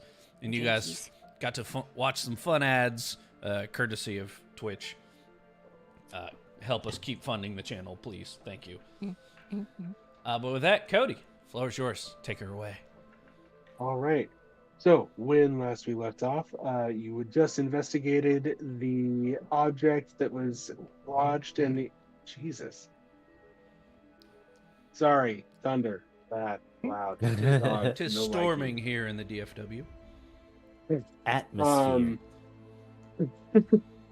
So as you were examining the piece of wreckage wedged in the Kandori's mouth, you found that it did have various components, a few of which you were able to clock from items you already possess. And then Castanet was just about to look at something when you all heard thump, thump, thump, thump, thump, thump, thump, as several ships exited hyperspace. Military ships, you said? Military ships, he As said. you do look, you see Galactic Armada Kandori Refuge division plastered across the sides of the ships. Okay. So, Castanet rolled a 6, but that's a nat 1. 14 Arcana check. Nope. Remind me what the check was What for, but it was- It was whether or not the weapon was used to kill the whales or to lure them into their... Yeah.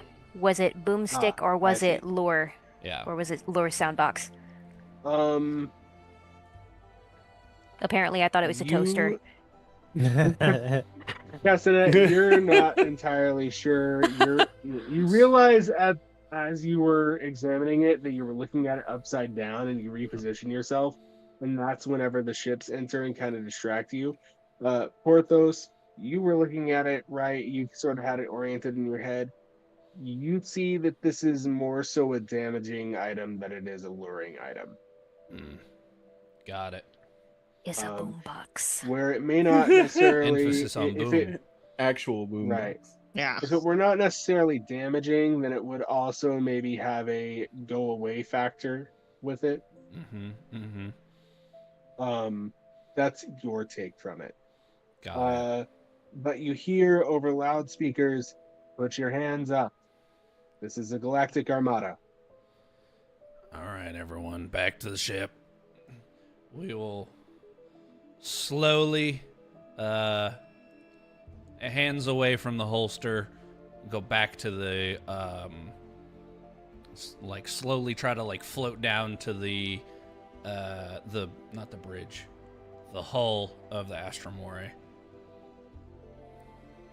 As you reach the hull of the Astra Mori, you do hear sort of the hailing frequency going off at the bridge. Whoop, that's the sound of the police. Yeah. Whoop, whoop. All right. Let me talk to him. And I'll head into the bridge. All 4 of Castanet's hands are up, as if this isn't the first time she's experienced this. Not the first time the cops have been called. Dante, lower the ship's weapons. Lowering. Make sure the ballistas aren't aimed at them so they understand, hey, we're not pulling anything. And Porthos will go to the bridge and open the hail. First thing you hear is, "What the? You're supposed to be dead." Porthos, describe for us your old CO. Oh no! Shit! Yo! Oh no! Oh no! I was thinking colleague, but old CO. Damn. I was really hoping it was an old ship buddy. Whoopsie! Okay. Hey, Okay. you haven't mustered in a All right, Mr. DM. because You're actually gonna see Castane's eyes I'm just go like blink blink. I'm a absolute nerd, and I did way too much research on this. 1, 2, or 3? Oh, Roll a d4. Dickhead, If I it's need 4, re-roll. 3. Okay. Oh no, that's the worst. So for everyone who doesn't know, I'm a huge nerd, and I actually typed out Porthos' service record. let's go. So I have all the ships that he did serve on. All right. The UGS Alexander, a Demeter class. Fuck. So this gentleman would be. It'd be what, 10 years later. 10 years, 6 months later. So he'd be you see a fairly thin high elf. He at one time had golden hair, but it's starting to turn more white as it goes up higher. Oh no. And I don't know why my video's starting to glitch out on me, so bear with me. Actually, give me 2 seconds to replug this in. Give me a chance to collect myself. Right? These technical difficulties are brought to you by Estimate Gaming. They are I'm sorry. they are My not brought to you dog by is- Logitech video cameras, because those are wonderful. I just need a new cord. I was gonna say, if Logitech wants to sponsor us, we can. Please do. I love Um, I love both my Logitech cameras. It's just I need a new Have a- cord. It's not I have there. a Logitech camera and a Logitech keyboard Yeah. and a Logitech mouse. Logitech Sponsor us. sponsor us. We love your product. But Sorry, yeah, my dog is currently having a small panic attack, so if Aw. I seem distracted, it's because I'm trying Poor- to make sure she's calm. Oh, baby. Uh, Baby. But no, you'd see a young half elf, blonde hair that's slowly turning white as it starts like really, really white, and then it slowly goes up and turns more blonde. Very short military cut. A very thin face with almost like a ridiculous sticking out like cleft. He's got clamp chin. Why is it just Iceman?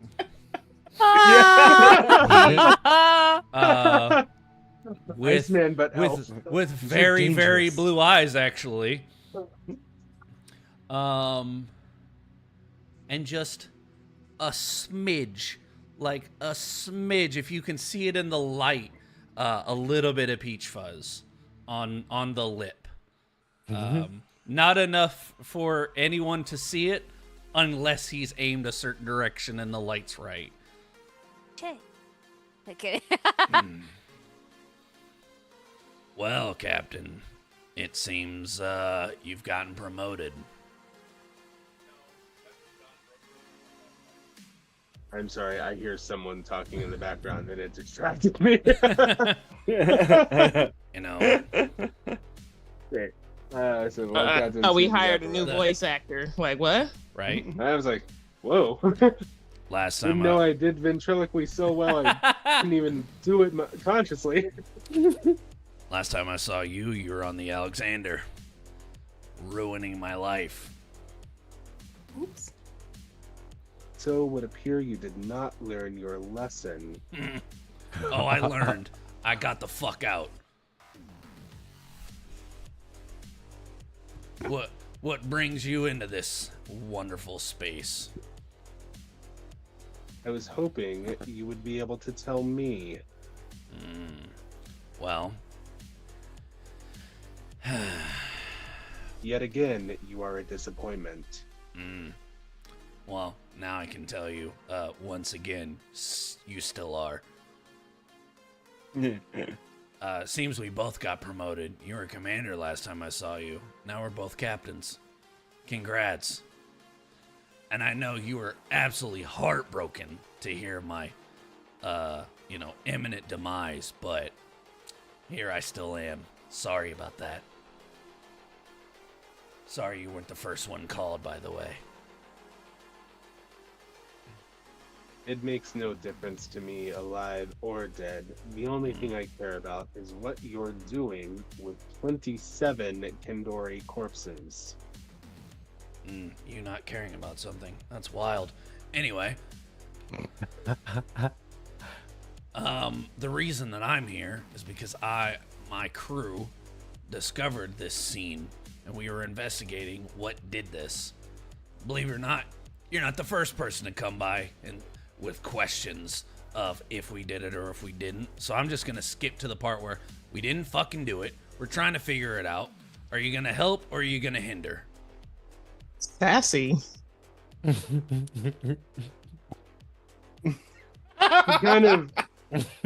He does that thing that CEOs do where they look at you without looking at you, and they kind of stare through you and into you at the same time, and says, if you're even after 10 years and split to death, still haven't figured out how to respect authority. Oh, I respect authority, all right, when they've earned it. Have your men stand down. We'll be sending over a boarding party. Come on in. We've got tea. I do appreciate some tea.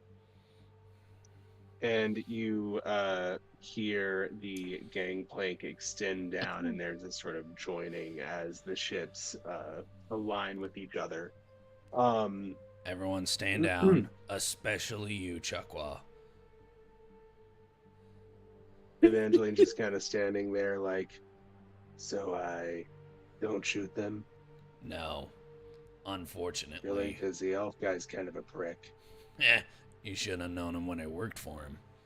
Chuck was just going to, as he was, trying to secure whatever, had his hand in like the sleeve robe and then removes it. Letting go of the dart that was inside. Kaz got his accidentally shake his hand really, really hard. Kaz got his bag of holding. He's very quickly sorting through it, and he pulls out his loot. Like, he doesn't pull out the axe of shredding, but he pulls out his loot and just starts like playing on it and going, "Welcome aboard, welcome aboard, come on in, welcome aboard." Castanet has the most tired stare on right now. She's slipping the vial of sedative back into her robes, takes out her finger symbols, and just goes. God, I love you guys. Like, this is going to be a tough crowd. Just wait it out. Just wait it out.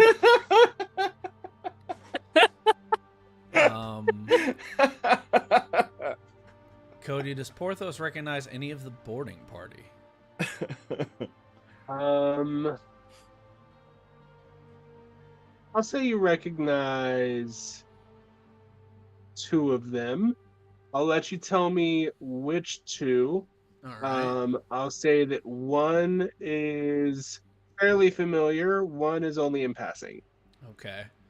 So, one... All right. One would be a blue dragonborn who was a Lieutenant JG, or Lieutenant Junior Grade, the last time that Porthos saw him. So he only had one bar on his uniform. Little baby. Now having two bars, so he has made it to Lieutenant. Less of baby. He had only worked with him in passing. Toddler. Like they were on the same ship, but they didn't really interact with one another. Uses the crayons, doesn't eat them. Right. Oh, baby. Another one, the second one, Porthos would be far more familiar with. 10 years to gotta do math here. He would have been a third class when Porthos met him, and now he's sporting a first class rank insignia, and it would be Freshman in high school. Knew him as a freshman. Now he's going to college. Oh God. He would have been. I'm trying to think of a good race for him because I don't want to say bugbear. He would have been a young minotaur. Door. Okay, Barely okay. had horns, and now they're like full on, just sticking straight up. Ayo. Dark black fur with the cartoony red eyes. And Porthos is gonna see him. Son of a bitch, you're still in. And he's gonna give him the predator handshake. Yes. Named Ferdinand. Dylan. Yeah. What is his name, Porthos? I kind of want to name him Ferdinand now. That's kind of perfect, actually. Yeah, it's just like the nerdy sounding name, but he's like really his- buff. You just hear his mom, Ferdinand. His, Ferdinand Callisto. So he would have been Let's go. known by Porthos as Callisto, and he only would have known Porthos as Nardak. Nardak, Callisto, you son of a bitch. look at He you all kinda- grown up. Yeah, he kind of like daps you up or like does the predator handshake, and he gets into it. And he's like really excited, and then he hears, sorry, sir. Porthos is like, he goes for the predator handshake and then does the keep. You tucking in? I'm in there.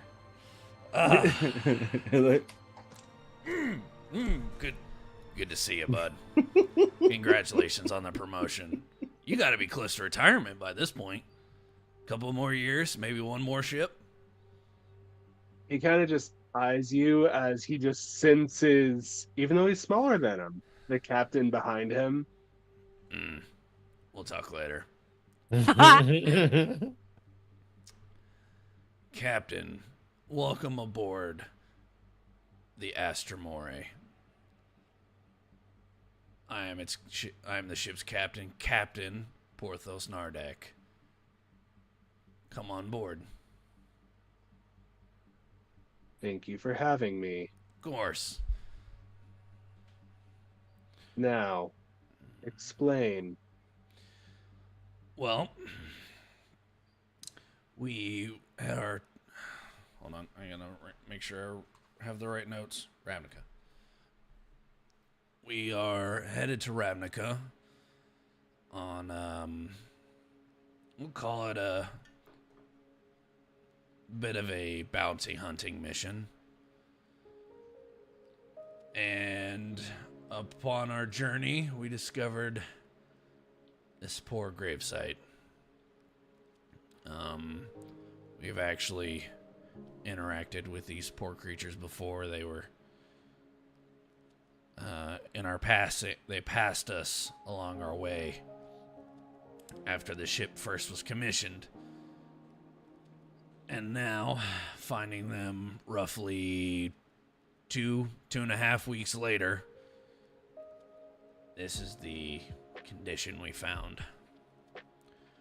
Believe some sort of sonic weapon was used to render the results that you see before you. He kind of looks around and he looks at Chukwa and Castanet and Dante and Ka, and he makes eye contact with Janice and Evangeline. Bounty hunting. That's the simplest way to describe it.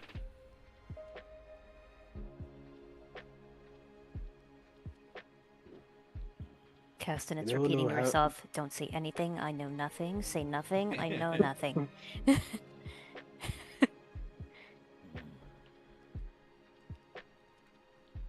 And he kind of looks around at the ship, says, I see your eclectic taste has followed you through the grave. Well,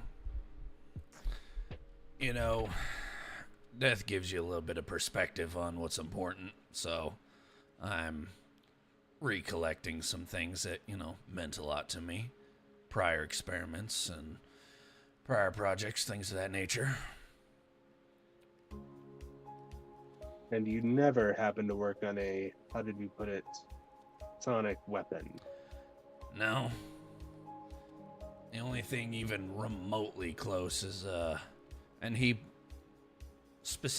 pulls the Thunder Cannon Aster from his from his side, but he does not have his hand on the grip nor the trigger. It's more like he grabbed the barrel. Just this. It's low level, probably level 1, level 2 thunder cannon. Nothing different than like, oh, I don't know, the boarding shotguns that your boys probably have. Mine's just a little more magic than it is bullets. Nothing to do that much damage, though. And I suppose you wouldn't mind if we search the vessel? I mean, I'm not hiding anything. I can show you exactly where our ammunitions are, if it helps any. Show you what we're working with. I think it's best we guide ourselves. Your crew will wait here. Hold on. Hold the fuck on. Excuse you? We'd be happy to give you a guided tour. My crew can go where they want. However, I would be glad for myself and my security officer to accompany you so I don't get fucked over. Sound fair? We will allow this, however, the remaining crew must remain in one place where they may be observed. It's fine. The Everyone. galley. The snacks. And yet I see you can't even keep your crew in line, Captain. Dante's gonna use telepathic speech to Porthos. You know, I could feed them something that'll upset their stomachs. It won't kill them. It'll just... He just gives them a subtle. Everyone stay on the bridge. This shouldn't take long. Your men are free to use our galley as necessary. There's plenty of food aboard, a couple drinks if they need them. And there's nothing hidden in my litter box. We are not touching that. There's what? No, but hopefully they are. Exactly. So please. Wait, isn't that where you keep your special... Oh, never mind. Callista, stay with the crew. Aye, sir. The rest of you with me. And he turns and he has this stupid little cape that always flutters. Callista, good to see you again, brother. Dante's gonna wave and then flip him off. And then he's gonna turn back, just waving. Turn back around, flip him off again. I'll do the Johnny Cash.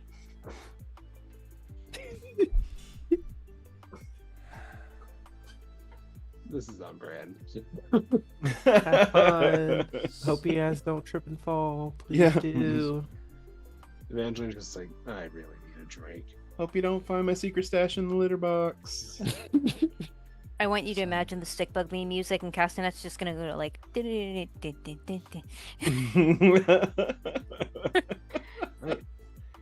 So what was the captain's name again? Porthos?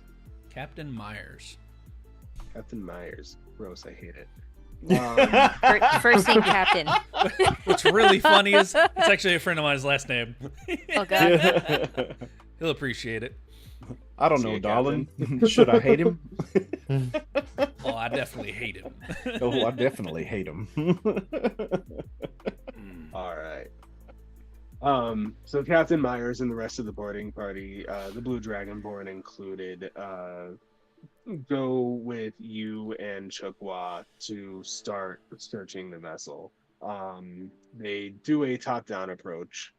They start with the main deck, looking at medbay and everything. They're very respectful with their search, but also thorough. Right. They're not going through breaking shit and dropping in and like They're not tossing cells. Right. yeah, they're not tossing They'll cells. empty a But they're cabinet they're and just toss definitely it. they're definitely opening all doors, turning all lights on, but they're not throwing beakers across the lab or ripping things Yeah. off the wall. While they're in Excessively the med shaking Satchel bay, Carrymore. Right. Oh no. So wait, Oh, no. who's with y'all again? It's you and Chukwa Chukwa, and right? Porthos Chukwa and are Porthos. with the Yeah. boarding party, and then everyone else is currently in the on the bridge. So Ka is just he's gonna have a light bulb Oh no. on and go. He's gonna look over at Dante. What?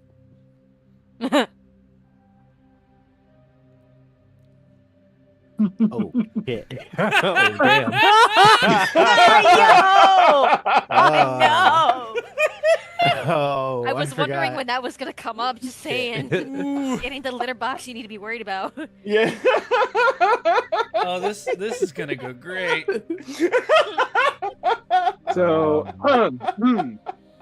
next is the lab portion of the ship, not the lab, the armory that also has the garage and a few other odds and ends on this level. As you get there, they do look at the garage. They open the garage and you see the bike there, and someone's like, "Huh, that's a piece of shit." And then they look at the armory and they're just kind of like, okay, nothing there.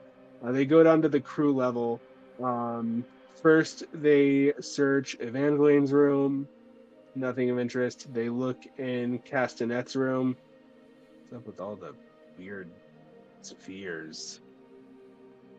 Captain, do we need to confiscate any of these? No, they appear to be benign. And then they look in Chukwa's room and they're like, oh, so I see this is probably the one who brews the tea. Then they get to Porthos's room. As they go to enter Porthos, do you do anything to stop them? Do you just allow them free reign? Allow me, and he's gonna hit the button. His room and the lab are one and the same. So Yes. He's gonna put his hand on the scanner and it'll open for them. Lights will flick on. Please, after you.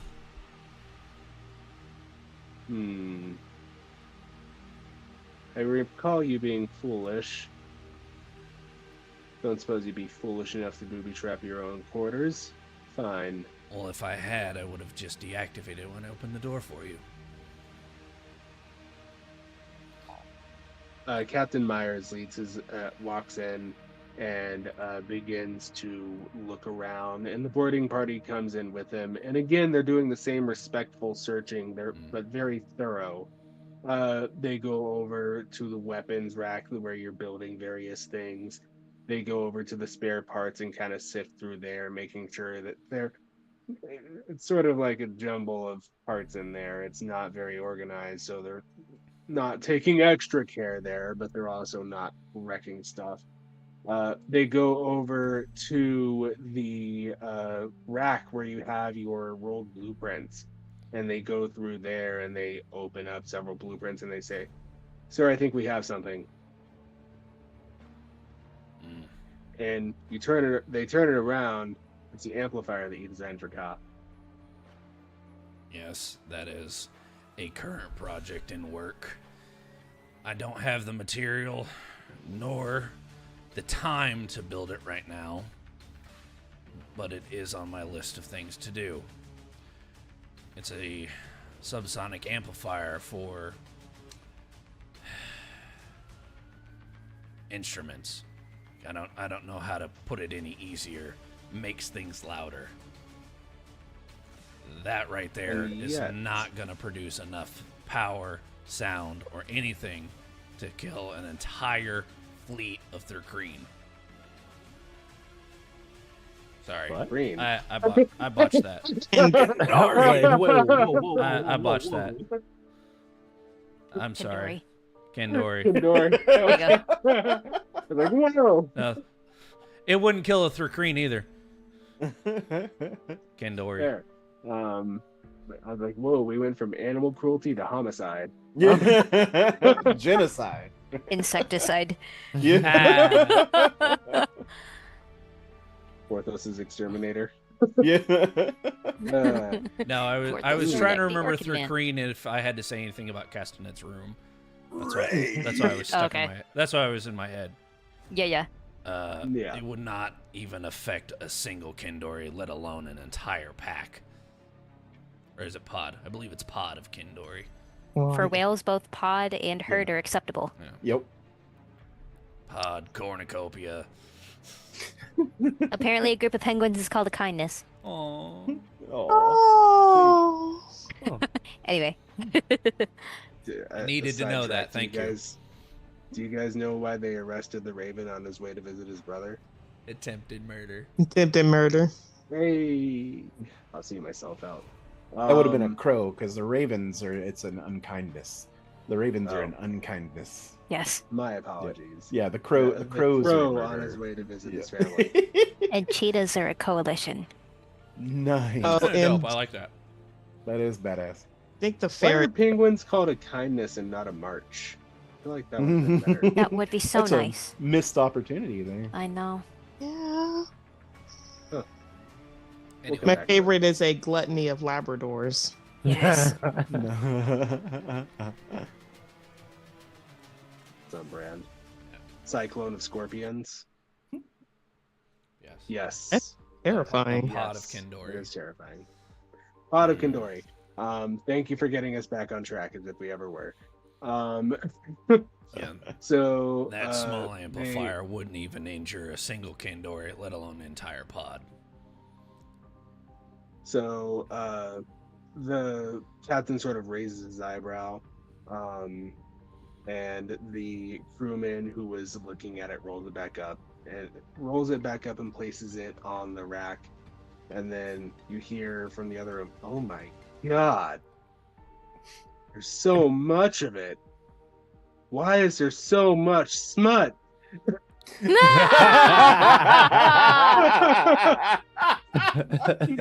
Somebody's been to my As- wife's room. It's a good thing Janice is on the bridge. As they found, They'd be like, wait a second, This- didn't we see this dude earlier? as they found Porthos's book collection. I think One of them a secret Tuckwat's head fan? is gonna like go to the side and say, "Captain, what is smut?" I'll tell you when you're older. You're right, he's only Is on it? his second reincarnation. Listen, I don't tell you guys what to do off duty, do I? I'd rather it be in a book than at some shady port. I mean, I'm sure none of Comment. you are fathers that you're aware of. And books don't have disease. Well, dang.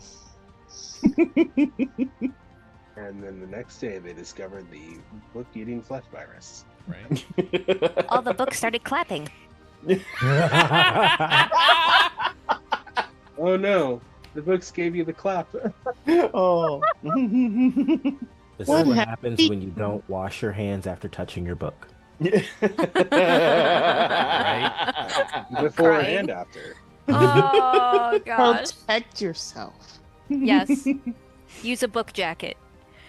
I was wearing my Bookmarks armor. do not dog ear, please. I'm just picturing them having those book covers we did when we were in high school, like the Yes. stretchy ones, Yeah. or Yeah. even the Yes. ones you just make out of the paper bag. Yeah, Mhm. when the elastic ones came out, people were putting them on their heads like do-rags. It was so dumb. Yep. Yeah. I remember that. I remember. Those Lime didn't green. even exist I when I was in remember. school.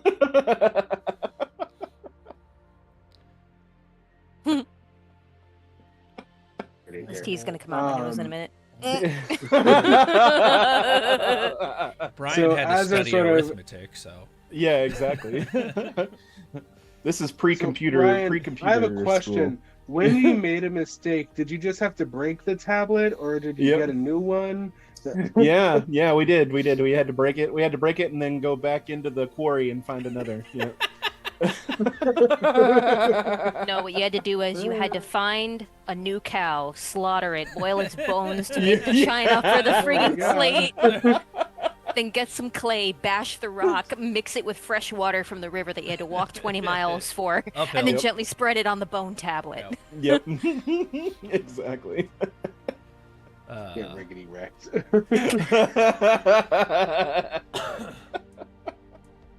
I'm weeping. Yeah. Porthos tells him he doesn't tell them how to live their life. And I still see you practice debauchery. That's rich coming from a ship full of men. He really said, gay. I know what happens in ports. You say that Now as do, there's. now do all of your men remember it? Who knows?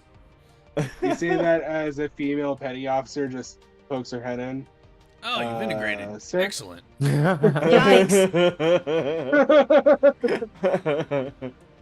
Good.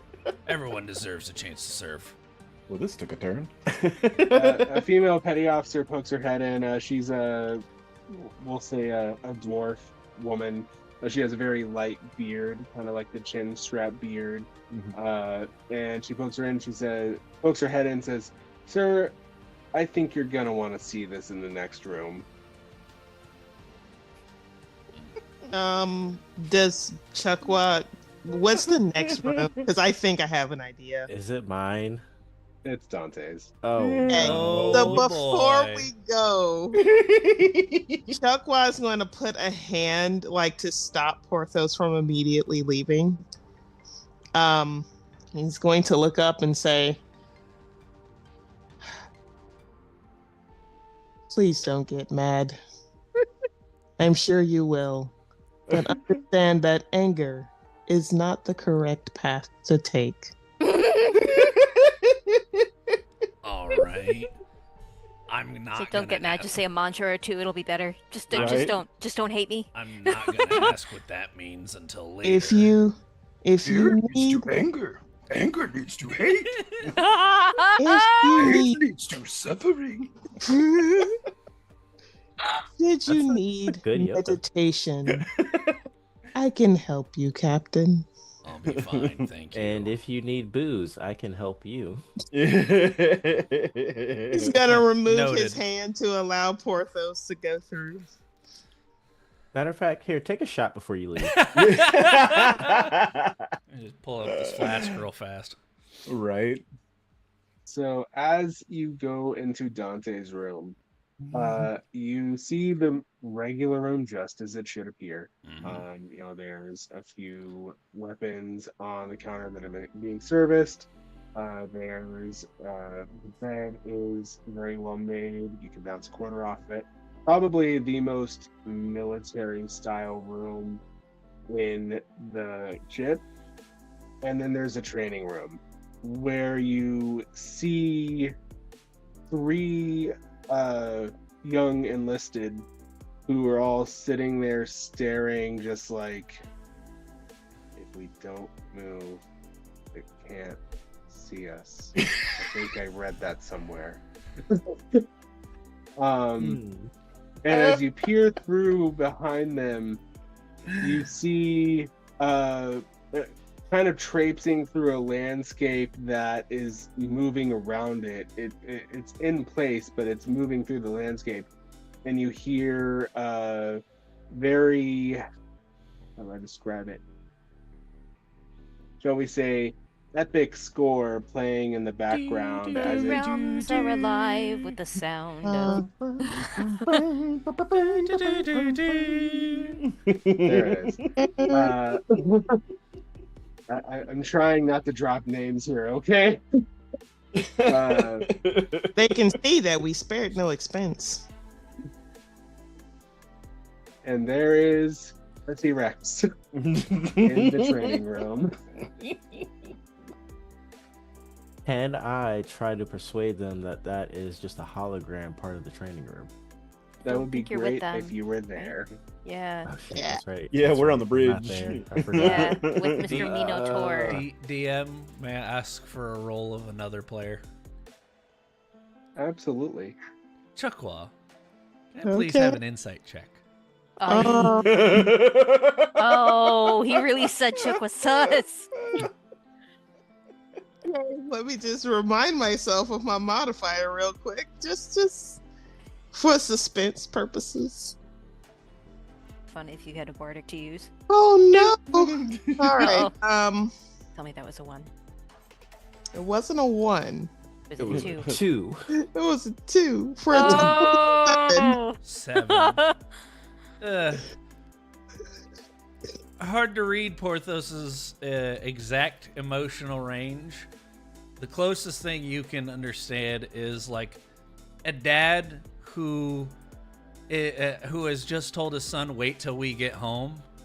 Found his smut collection. Just wait till we get home is the energy just radiating off of Porthos as he goes. Fudge.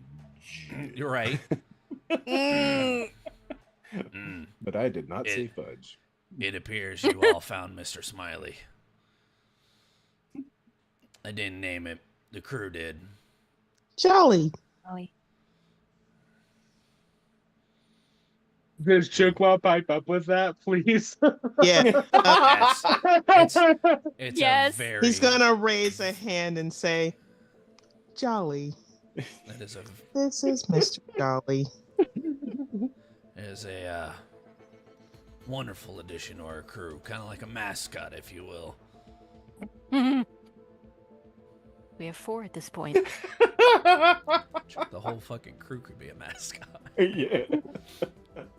Are we I just gonna- imagine Squishy is like up in the bridge, just.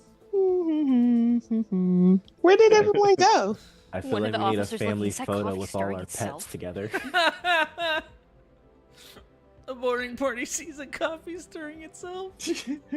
I like to think that like I have like a little cocktail sword and like I'm like play sword fighting with. Yes, I love that.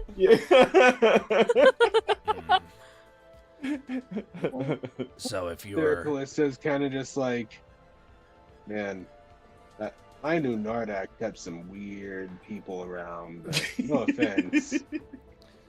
You guys, y'all are characters. Thanks. Yes, we are. Porthos will pipe up.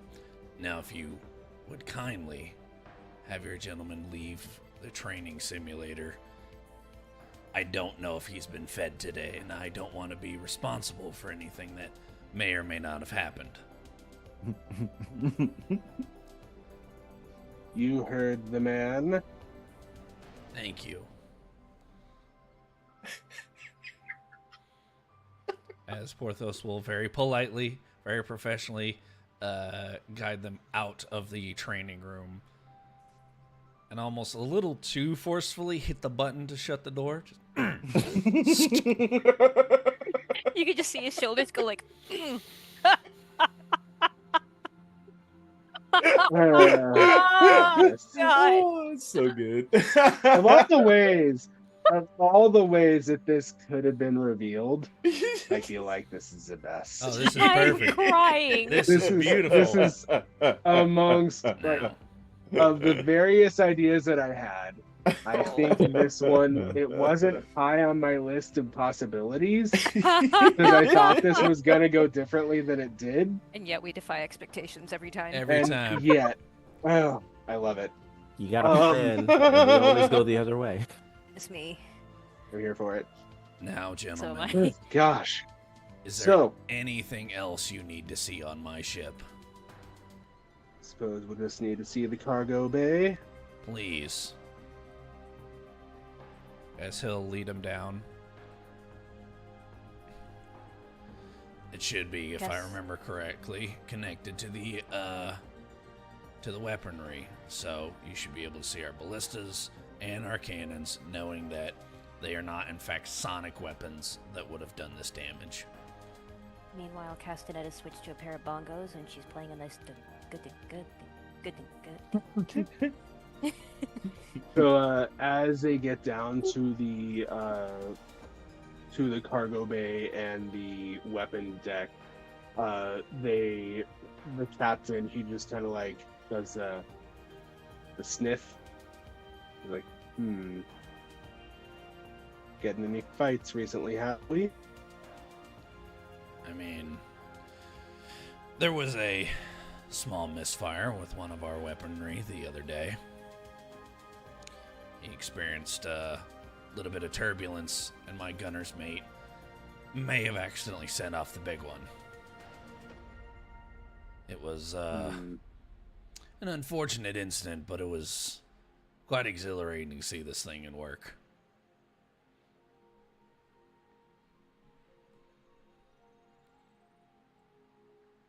You are eternally vexing. I've been told.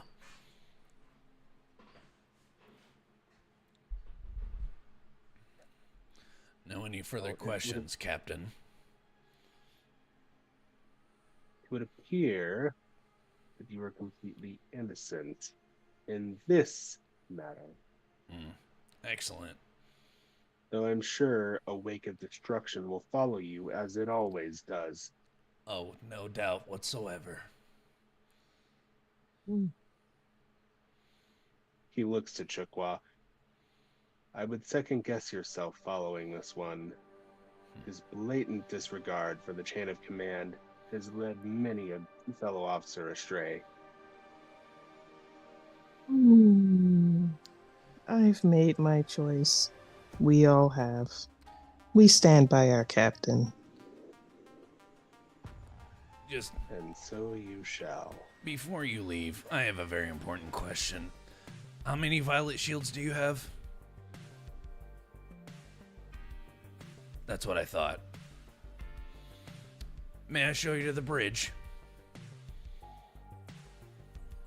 I suppose. And he'll lead them. Question. Hmm. When they were in the cargo hold, did they see the statue of Virex? Oh yeah, they saw it. They just thought it was some weird statuary. Weird statue full of buckshot. Since we're down here, because this was something I wanted to do, is there something like a weird property about the statue? Is it just a statue? Is it emanating magic? Like, question mark. Because I forgot. Because as far as we know, Virex got pokeballed into the Mementos Mori, right? Yeah. So it's like, what is the deal with this statue? Um, Do you need a roll? no, I'm just trying to think of how to phrase this. Sorry, I have far too many people trying to invite me to play games right now, and I'm like, no, I'm doing something. I'm busy. Piss off. Popular man. Piss off, Ghost. A man Piss in off, high Ghost. demand. Unless it's Ghost Energy drinks, please sponsor us. Yes, yes. Enjoy them on my behalf.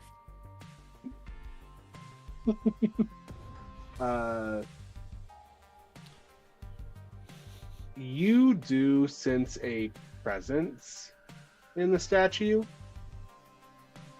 but it only seems that you and your fellow crew members can. So as they're leaving the cargo hold, Chukwa's been like the last person in line throughout this entire thing. I would like to swiftly kick the statue. Damn! Roadhouse. Wha-pa! Okay. You may do so. Cool beans. That's an 18 as I rolled a hit. I'll say it hits. Yeah, I mean, what's the AC of a statue? And let's do some damage. Oh, that's nice. That's 9 damage to the statue. The statue cracks and Virex is standing. No, I'm kidding. Thought you'd seen the last of me. Unintended consequences. It is fitting that the one who killed me should be the one who releases me. Right. Right? Man, that would piss me off. I'm not gonna lie. The thought had crossed my mind. When I put this statue in the cargo hold, I was like, wouldn't it be funny if they like go to attack it or something one day and I make it revive him? Use Wow, it as target that would practice. be a dick move. Anyway, Anyway, here's Um, Wonderwall. Right. Say that. Oh my god. So here's Wonderwall. No, the striking a statue with an unarmed attack is not comfortable. In fact, because of the material from which it is made, whatever damage you dealt to it, you take half. It's worth it. Okay, Kyle. All right. So anything as you return to the bridge? Did a piece of it fall off? Nope. All right. Did Well, we- then I'm gonna go up with them. Did we ever establish what the statue is made out of? Yeah. Is it made out of the same material that the Spelljammer was made out of? Is it something closer to the obsidian and the Mementos Mori? Is it something different? It seems close to the obsidian the memento moris are made from. Okay. That's why I was Okay. asking if a piece fell That'll off explain so the it can be residence thing. studied later. With Yeah. like reddish veins flowing through it that almost look like Okay. they're All right. aflame. Hmm. Cool. It's an awfully large Pokemon gym badge. Hmm. So Too much. bad there's only 7 means you can never enter the league. No. Unless we're in one of the archipelagos, because you only need like 6 or 5. But anyway, Look here, Orange Islands. Guess we'll never fight the Elite Four. That's going to be for our Pokemon TTRPG to come at some point in the future. Hey. To Um, come after oh my God. Deadlands, Renegade Season 2, Lord of the Rings Season 2, Dice Hard finale, Potential more Dice Hard stuff. Heroes Maybe. Academy. Heroes Academy? Yep. I think that's the first time that's actually been spoken Astra on Mori screen Season anyway. 2. You know, there's plenty. There's a list. If you'd like to audition, please send your tape to. at this point, it is the coffee trip, like Pixar when they just made a list of movies that have since come out. That's what's going on here. It's just a list of different things, and it's great. But Here for it. All right. As you make your way back to the bridge, you see Ka and Squishy are fake fencing with the spoon and a little cocktail dagger. And you see Dante is there. I imagine at this point, Ferdinand has probably tried to convince Dante to take bets on who's going to win. My money's on Squishy. sounds about right.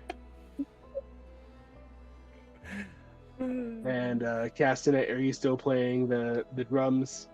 One must provide a proper ambiance. Nice. Just Right, imagining her playing Duel of Evangeline. the Fates on the Congos. Very easy with 4 hands. You have the other 2 sets out. Like a mini set of marimbas. I like to think I'm almost like doing the Jim Carrey cable guy Star Trek thing where he's like dun, dun, dun, dun, dun, dun, dun, dun.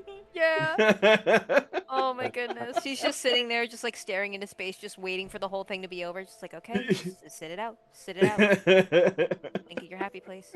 You're not here right now. I do want to go on record that Bagomir did Duel of the Fates on the loop first. Yep. Because Perfect. flashbacks, Lord of the Rings. We need to go back to that too. Was that on the list? That was on the list. Season 2 is on the list. Don't you worry. It's on the list. I want to see the actual list in front of me. See, I'm not playing in that one, so I Anyway. can actually terrorize you in the chat now. I got those Chala points. Yeah. Right? Heyo. Yeah. But- So, as you return, you see these several things, and as soon as Captain Myers is visible, Ferdinand immediately is all business and salutes as he comes on deck. So, anything else you need of me or my crew before you depart? It is not we who will be departing, it is you. This is now an active crime scene. Well, you have fun with that. We've got places to be anyway. Always a pleasure. And congrats on the promotion. Question. Yes. What we gathered from I don't know why my brain is deciding to just fart on information right now. The things that we gathered, the spear and the wreckage, do we still have that in our possession? So you were in the process of gathering the wreckage when you were interrupted, so you didn't obtain that. The spear is actually... Because I got the spear and I brought it back up. Then we went back down for the wreckage. Yeah. Technically, they should have thrown a fit about the spear being there, because like, oh, look, you have the same kind of weapon that was used to harm these things. We'll say that you guys were able to talk your way out of that by being like, look, we were gathering evidence. Technically. Actually. Actually. Technically. Yeah, I'm right, wondering kind if of they confiscated as, hey, because this is a scene now, we must take away your evidence or the evidence that was found or I anything. will say they did confiscate the spear. Dang. I feel like that makes logistical sense for them to confiscate the spear. Yeah, but like, why? One last thing. You said we weren't the first, and yet I see only you here.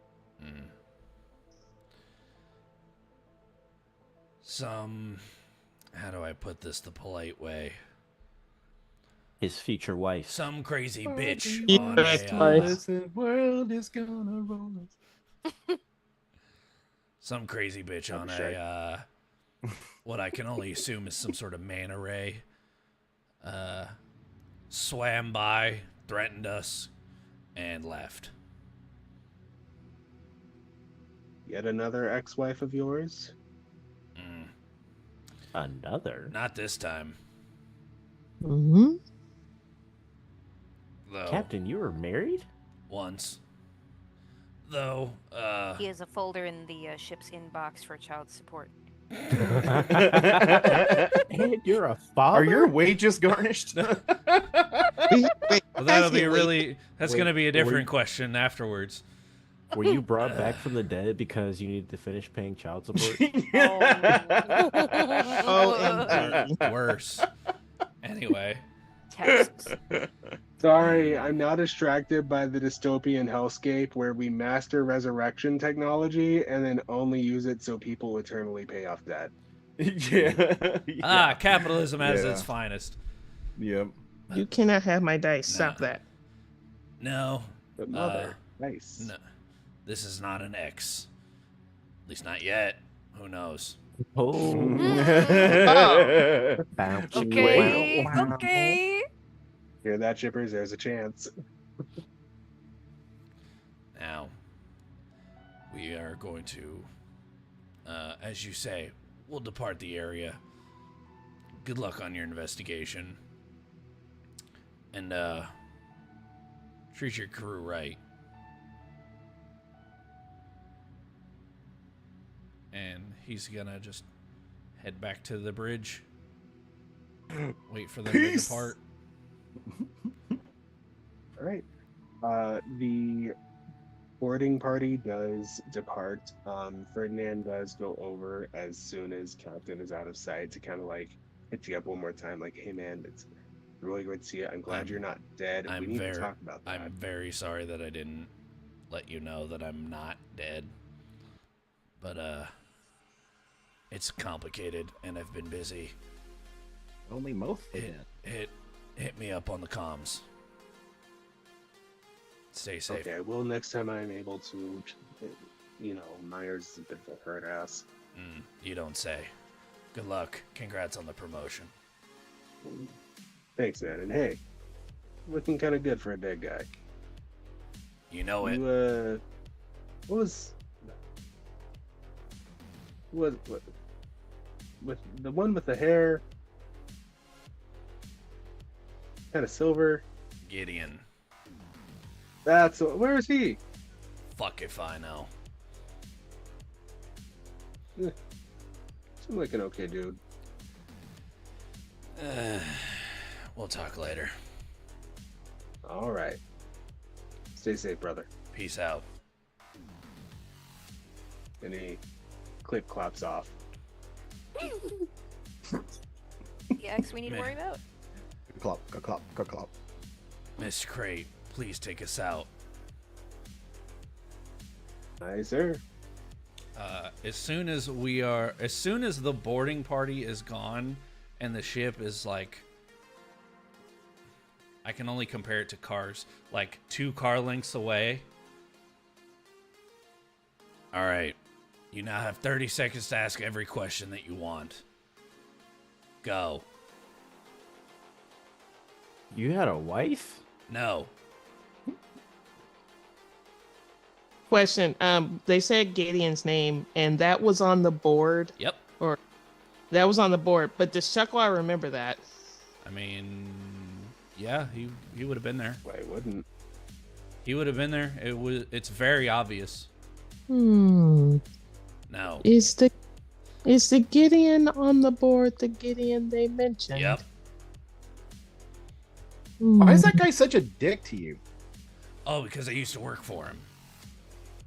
I was rambunctious. I can just imagine him saying that, and you just see just like the whole grill of teeth just shining. Oh man, I saw that so clearly in my head. Bravo. What was your former work, Captain? I was a gunner's mate. Gunner's mate, first class. Any more? Now's the time.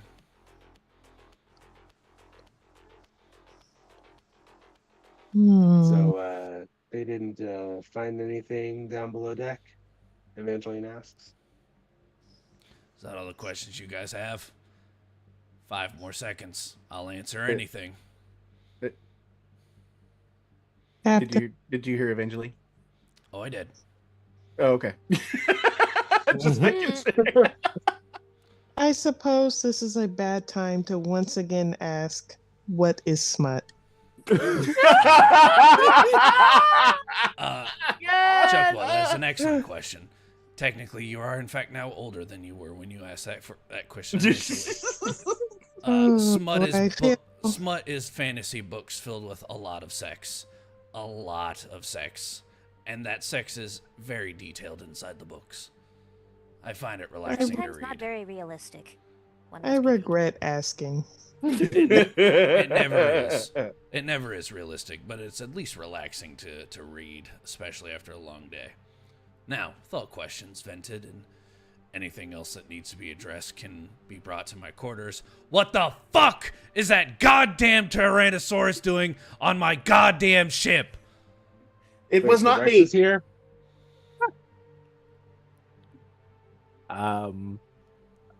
Janice just hits the autopilot button. What do you mean it's here?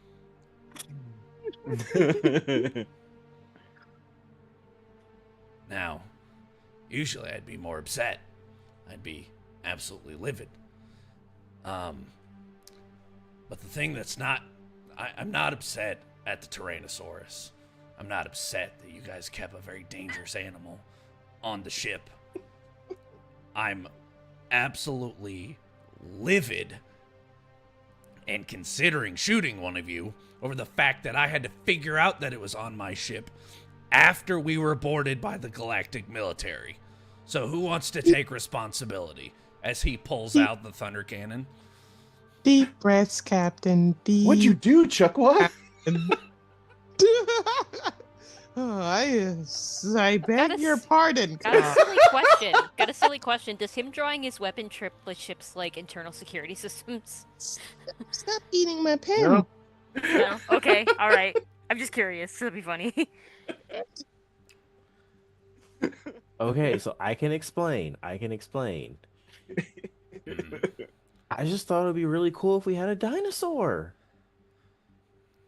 Like, we could train it to fight with us. You can make armor for it. You could give it guns. You This is our T-Rex. you are to pay for every supply donated towards taking care of the animal, because it will be taken care of quite well. That thing will live better than me. Do you understand? You will feed it, you will walk it, you will clean up its mess. Also, you are now in charge of cleaning Kaw's litter box until we leave. Until we leave Ravnica. Do I make myself clear? Yes, Captain. Good. I'm just gonna lean over toward Dante and go, "Don't worry, I'll take it easy on you." Also, I'd like to have chili for dinner. Extra spicy. Jeez. Mr. Crate, get us the fuck out of here. Say I'd go faster if it get the T-Rex further behind me, but seeing I'm carrying it with us. And Porthos is gonna light the cigar and take the just deepest drag from it you've ever seen. Just Like Looney Tunes, you see Oh. half of it burn up with one inhale. yeah. The smoke cloud fills the deck. Of course, Dante's gonna lean over to Evangeline. You're helping me with this. of course, that fucking asshole would get promoted.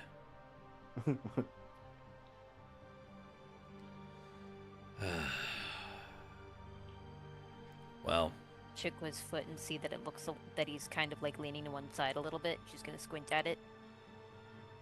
Hmm. Did you hit something? Hmm. Yes, I did. Is it bleeding? I don't think so. Let me know if it gets worse. Of course. sorry, I certainly will. And he walks away.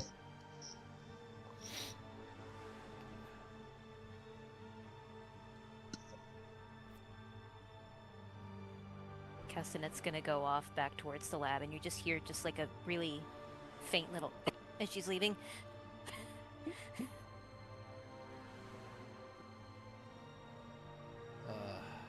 And is where? So are we all? Everybody else still in the bridge though? Where is everybody? I think they were on the bridge when the party left, because the search party returned, and the main group is being held temporarily on the bridge. Right? Yes. Everyone returned to the bridge, and then you parted ways from there. Okay.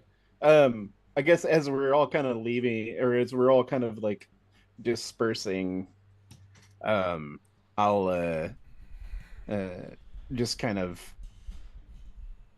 bump aside to Dante and just say, "Hey, I'll empty my own litter box. Thanks for letting me ride Jolly. That was awesome." Appreciate that, and of course, anytime. And for helping me out with this, I'm gonna give you a little something extra next time. The next few times dinner comes around. Worth it. Why does that sound like the most threatening something extra that I've ever heard? Extra puffer fish. Joke's on us, he's Right. immune to it all. Yeah, yeah. That's right. I've given him every type of poisonous food imaginable. I don't understand. Your Castanet would be like, to be honest, I'm jealous of you. Calm down, It doesn't Mel. affect me. It just changes the color of my chitin.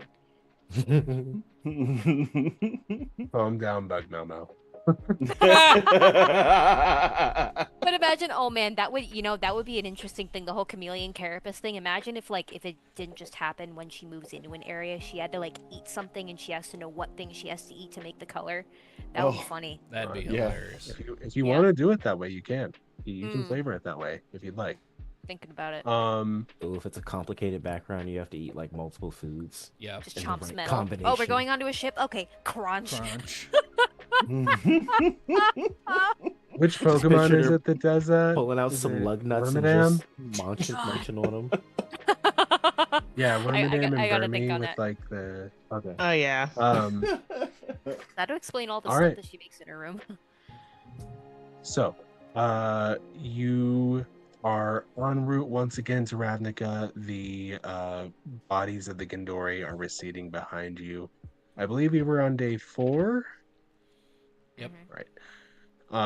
We'll say that it is day 4 is now ended, unless there's anything else anyone wants to get to. No. Right. Who wants to give me a roll for day 5? Hopefully, someone who has not rolled for a day already. I can go ahead and roll. Just D20. Yes. 13. All right. This day is rather uneventful. Nothing of note happens. The time passes by. You're free to do with the day as you will.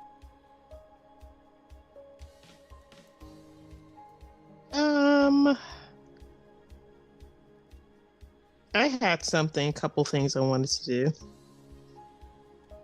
Number one is like just going throughout the ship and looking for, of course, more evidence for our mysterious possible stowaway.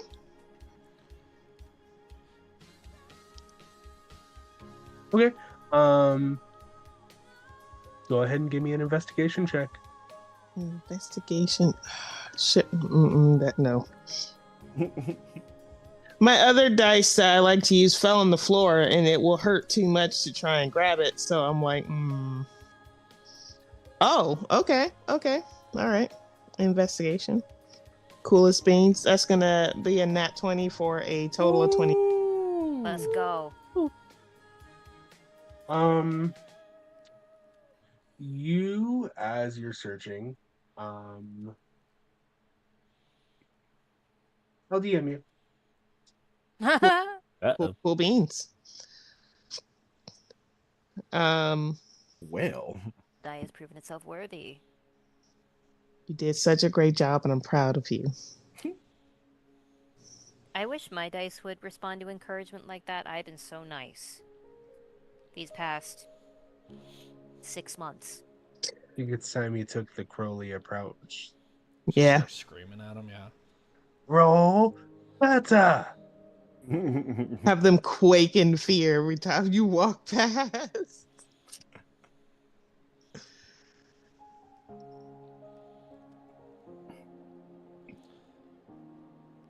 But the second thing I wanted to do was ask Porthos a question. No, you cannot read smut with him. Not what the wants to do. As you find him in the lab, he is multitasking between what looks like a miniature version of an amplifier, like it's probably no bigger than a cell phone, and it's just disassembled all over the table. A book in his left hand and a throwing dart in his right, and he's throwing it at the picture of Gideon. You seem to have a very particular dislike for Gideon. Well, when he got brought up yesterday, it reminded me of everything we went through. So, this makes me feel better.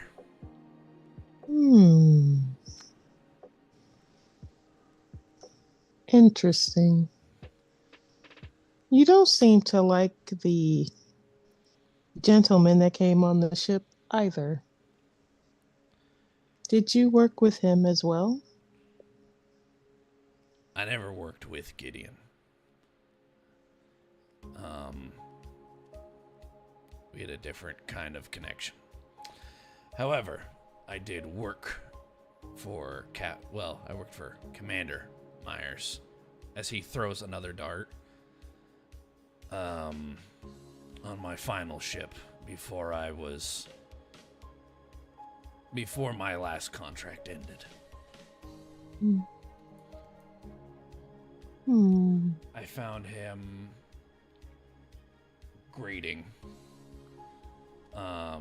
He was very inactive when it came to decisions made around the ship. Things that clearly needed to be done that he refused to take any action on. Things that would have helped people and made situations better. He was very passive about. So he made my final few years in the military miserable. Throws another dart. He's gonna take note of just all the darts that are being thrown at this Gideon character. Lucy, I sent you a DM on Messenger. I'm not sure if you saw it. No, I definitely saw it. Okay. I'm Awesome. gonna handle it a different way later. All good. But coolest beans, thank you. Do you believe that Gideon is behind your demise? Ooh. He's not the first suspect. But, I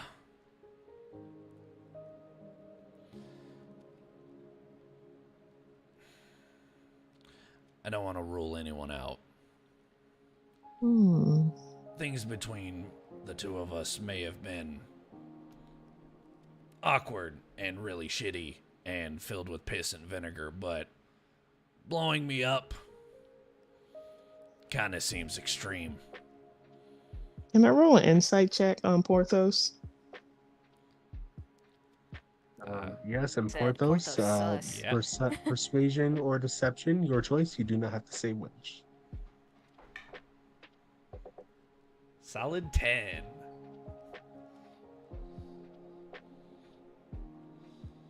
I believe in you. Uh-oh. 21. Oh! I believe that's dice language for spill, bitch. Chuckle's glasses are on real good today. With that insight As a check. note, like, how many darts are there specifically? So he only has like 3 or 4 darts, and he is constantly going to retrieve them, walking back to the other side of the table and throwing them. Then there's multiple punctures. Oh yeah, there's a lot of punctures on this. Do the punctures picture. make a heart shape around the picture? No, but they are really focused on the chest and forehead. I see. With that insight check, Chuckwa. Well, shit. How detailed do I gotta get, DM? If you would like to DM her, No, and I can explain in a it. separate channel, you can. I can explain it. I just want to know how detailed I need to get. That's up to your discretion. Okay. Based on how you feel the check awards. Fair. So, Portho, with that insight check, Chuckwa, you can glean from Porthos and the interactions you've had in the past that he's clearly angry at this gentleman. And he would love nothing more than to blame him for the explosion. However, you can see in his eyes, he doesn't believe there's any possible way that it's his fault.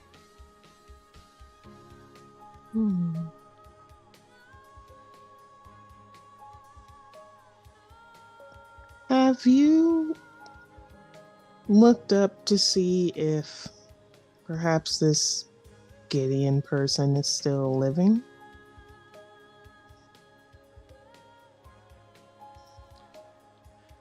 No, I haven't. Hmm.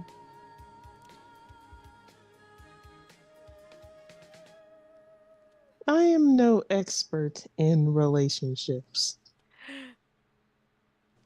It strikes me odd that you harbor such an intense hatred for him, and yet you do not think of him as a prime suspect. Do you like him?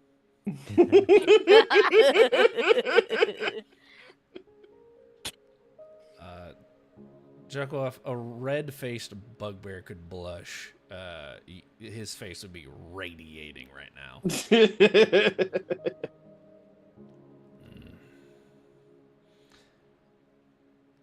My disdain for Gideon is not one of murder. Definitely not one of explosions. And I would assume he feels the same way. If he's still out there somewhere.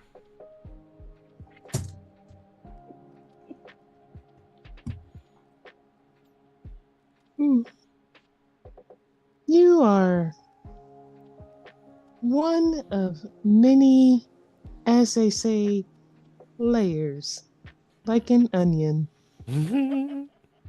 Onions have layers. But cakes have layers. Parfaits. Sorry. Parfaits have layers. Everyone likes parfaits.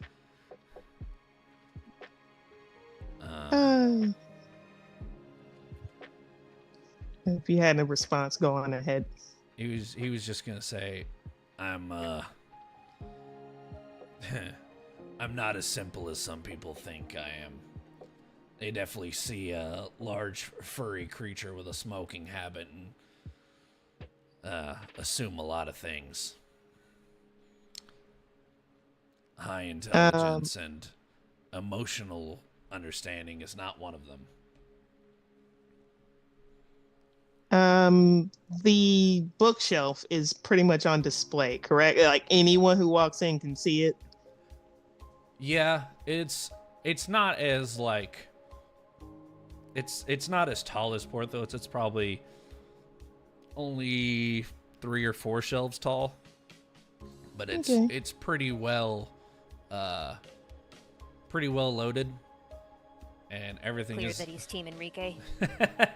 Oh yeah. Yeah, I was gonna ask, like, how many covers can be seen, or is it kind of like you can see that is in fact in alphabetical order. And Wait, Title or author? important My question: man. by author or By by ti- title? by title. Cody, you got me. by title. And it's Fine. you can see certain series are like book 1, book 2, book 3, book 4. one of many layers, Captain? You see one of the books says Lidgerton on it.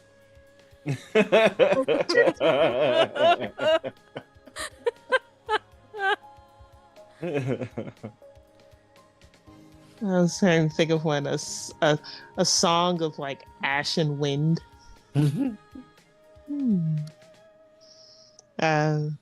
Captain, Blood of Clouds and Rainbows. Right. I wanted to question you about your ammunition. It did not seem to harm our guest. What is the nature of it, so that we may adapt? I don't know. The particular gun, and he pulls out the one in his right holster. This is actually a newer invention. It's less of a gun and more of a wand that shoots bullets. Specifically fire rounds is where I can channel the most arcane energy through. It appears to not have any effect on our guest. I have many theories, and he points at the board, and you just see an absolute tangled weave of red strings that has grown exponentially in the past day.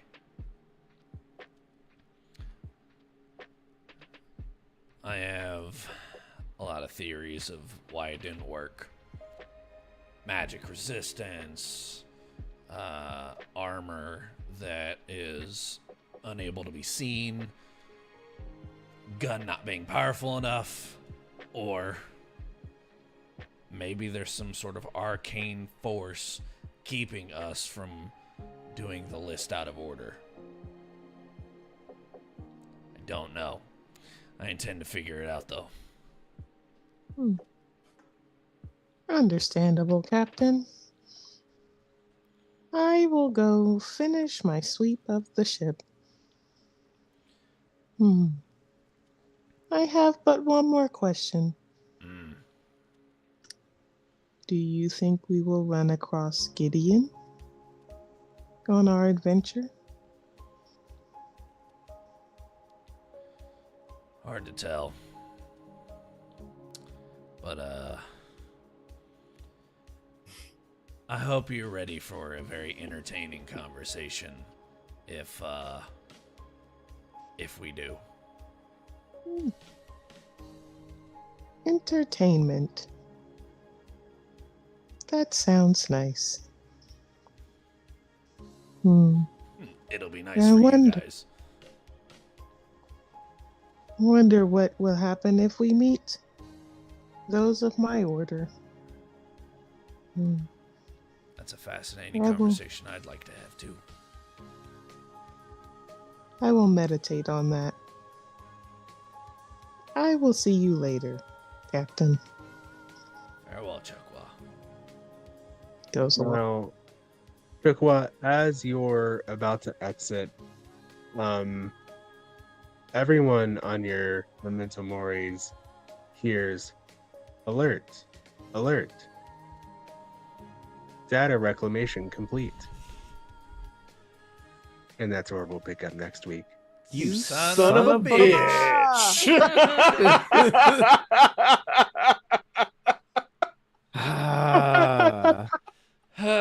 It's fine. I won't take it out on you on Monday. It's fine. Well, ladies and gentlemen, thank you for joining us. Thank you for watching. As always, like us on Facebook, follow us on Instagram, tap the little bell on your YouTube app so you never miss an upload. Go check out our friends, our partners, our sponsors, Peach City Inc., Collected Comics and Games, and ST-Way Gaming, so that you guys, I mean, it's Black Friday weekend. It's going to be Cyber Monday. Those who have watched, those that have participated, thank you so much. It means the world to us. We're almost done. Next week is the final episode of Astra Mori, at least for this season. More to come in the future, of course. And keep an eye out for more interviews and more games to come here on Kirbside. Thank you so much for watching. Thank you for listening. And thank you for stopping Kirbside. Peace.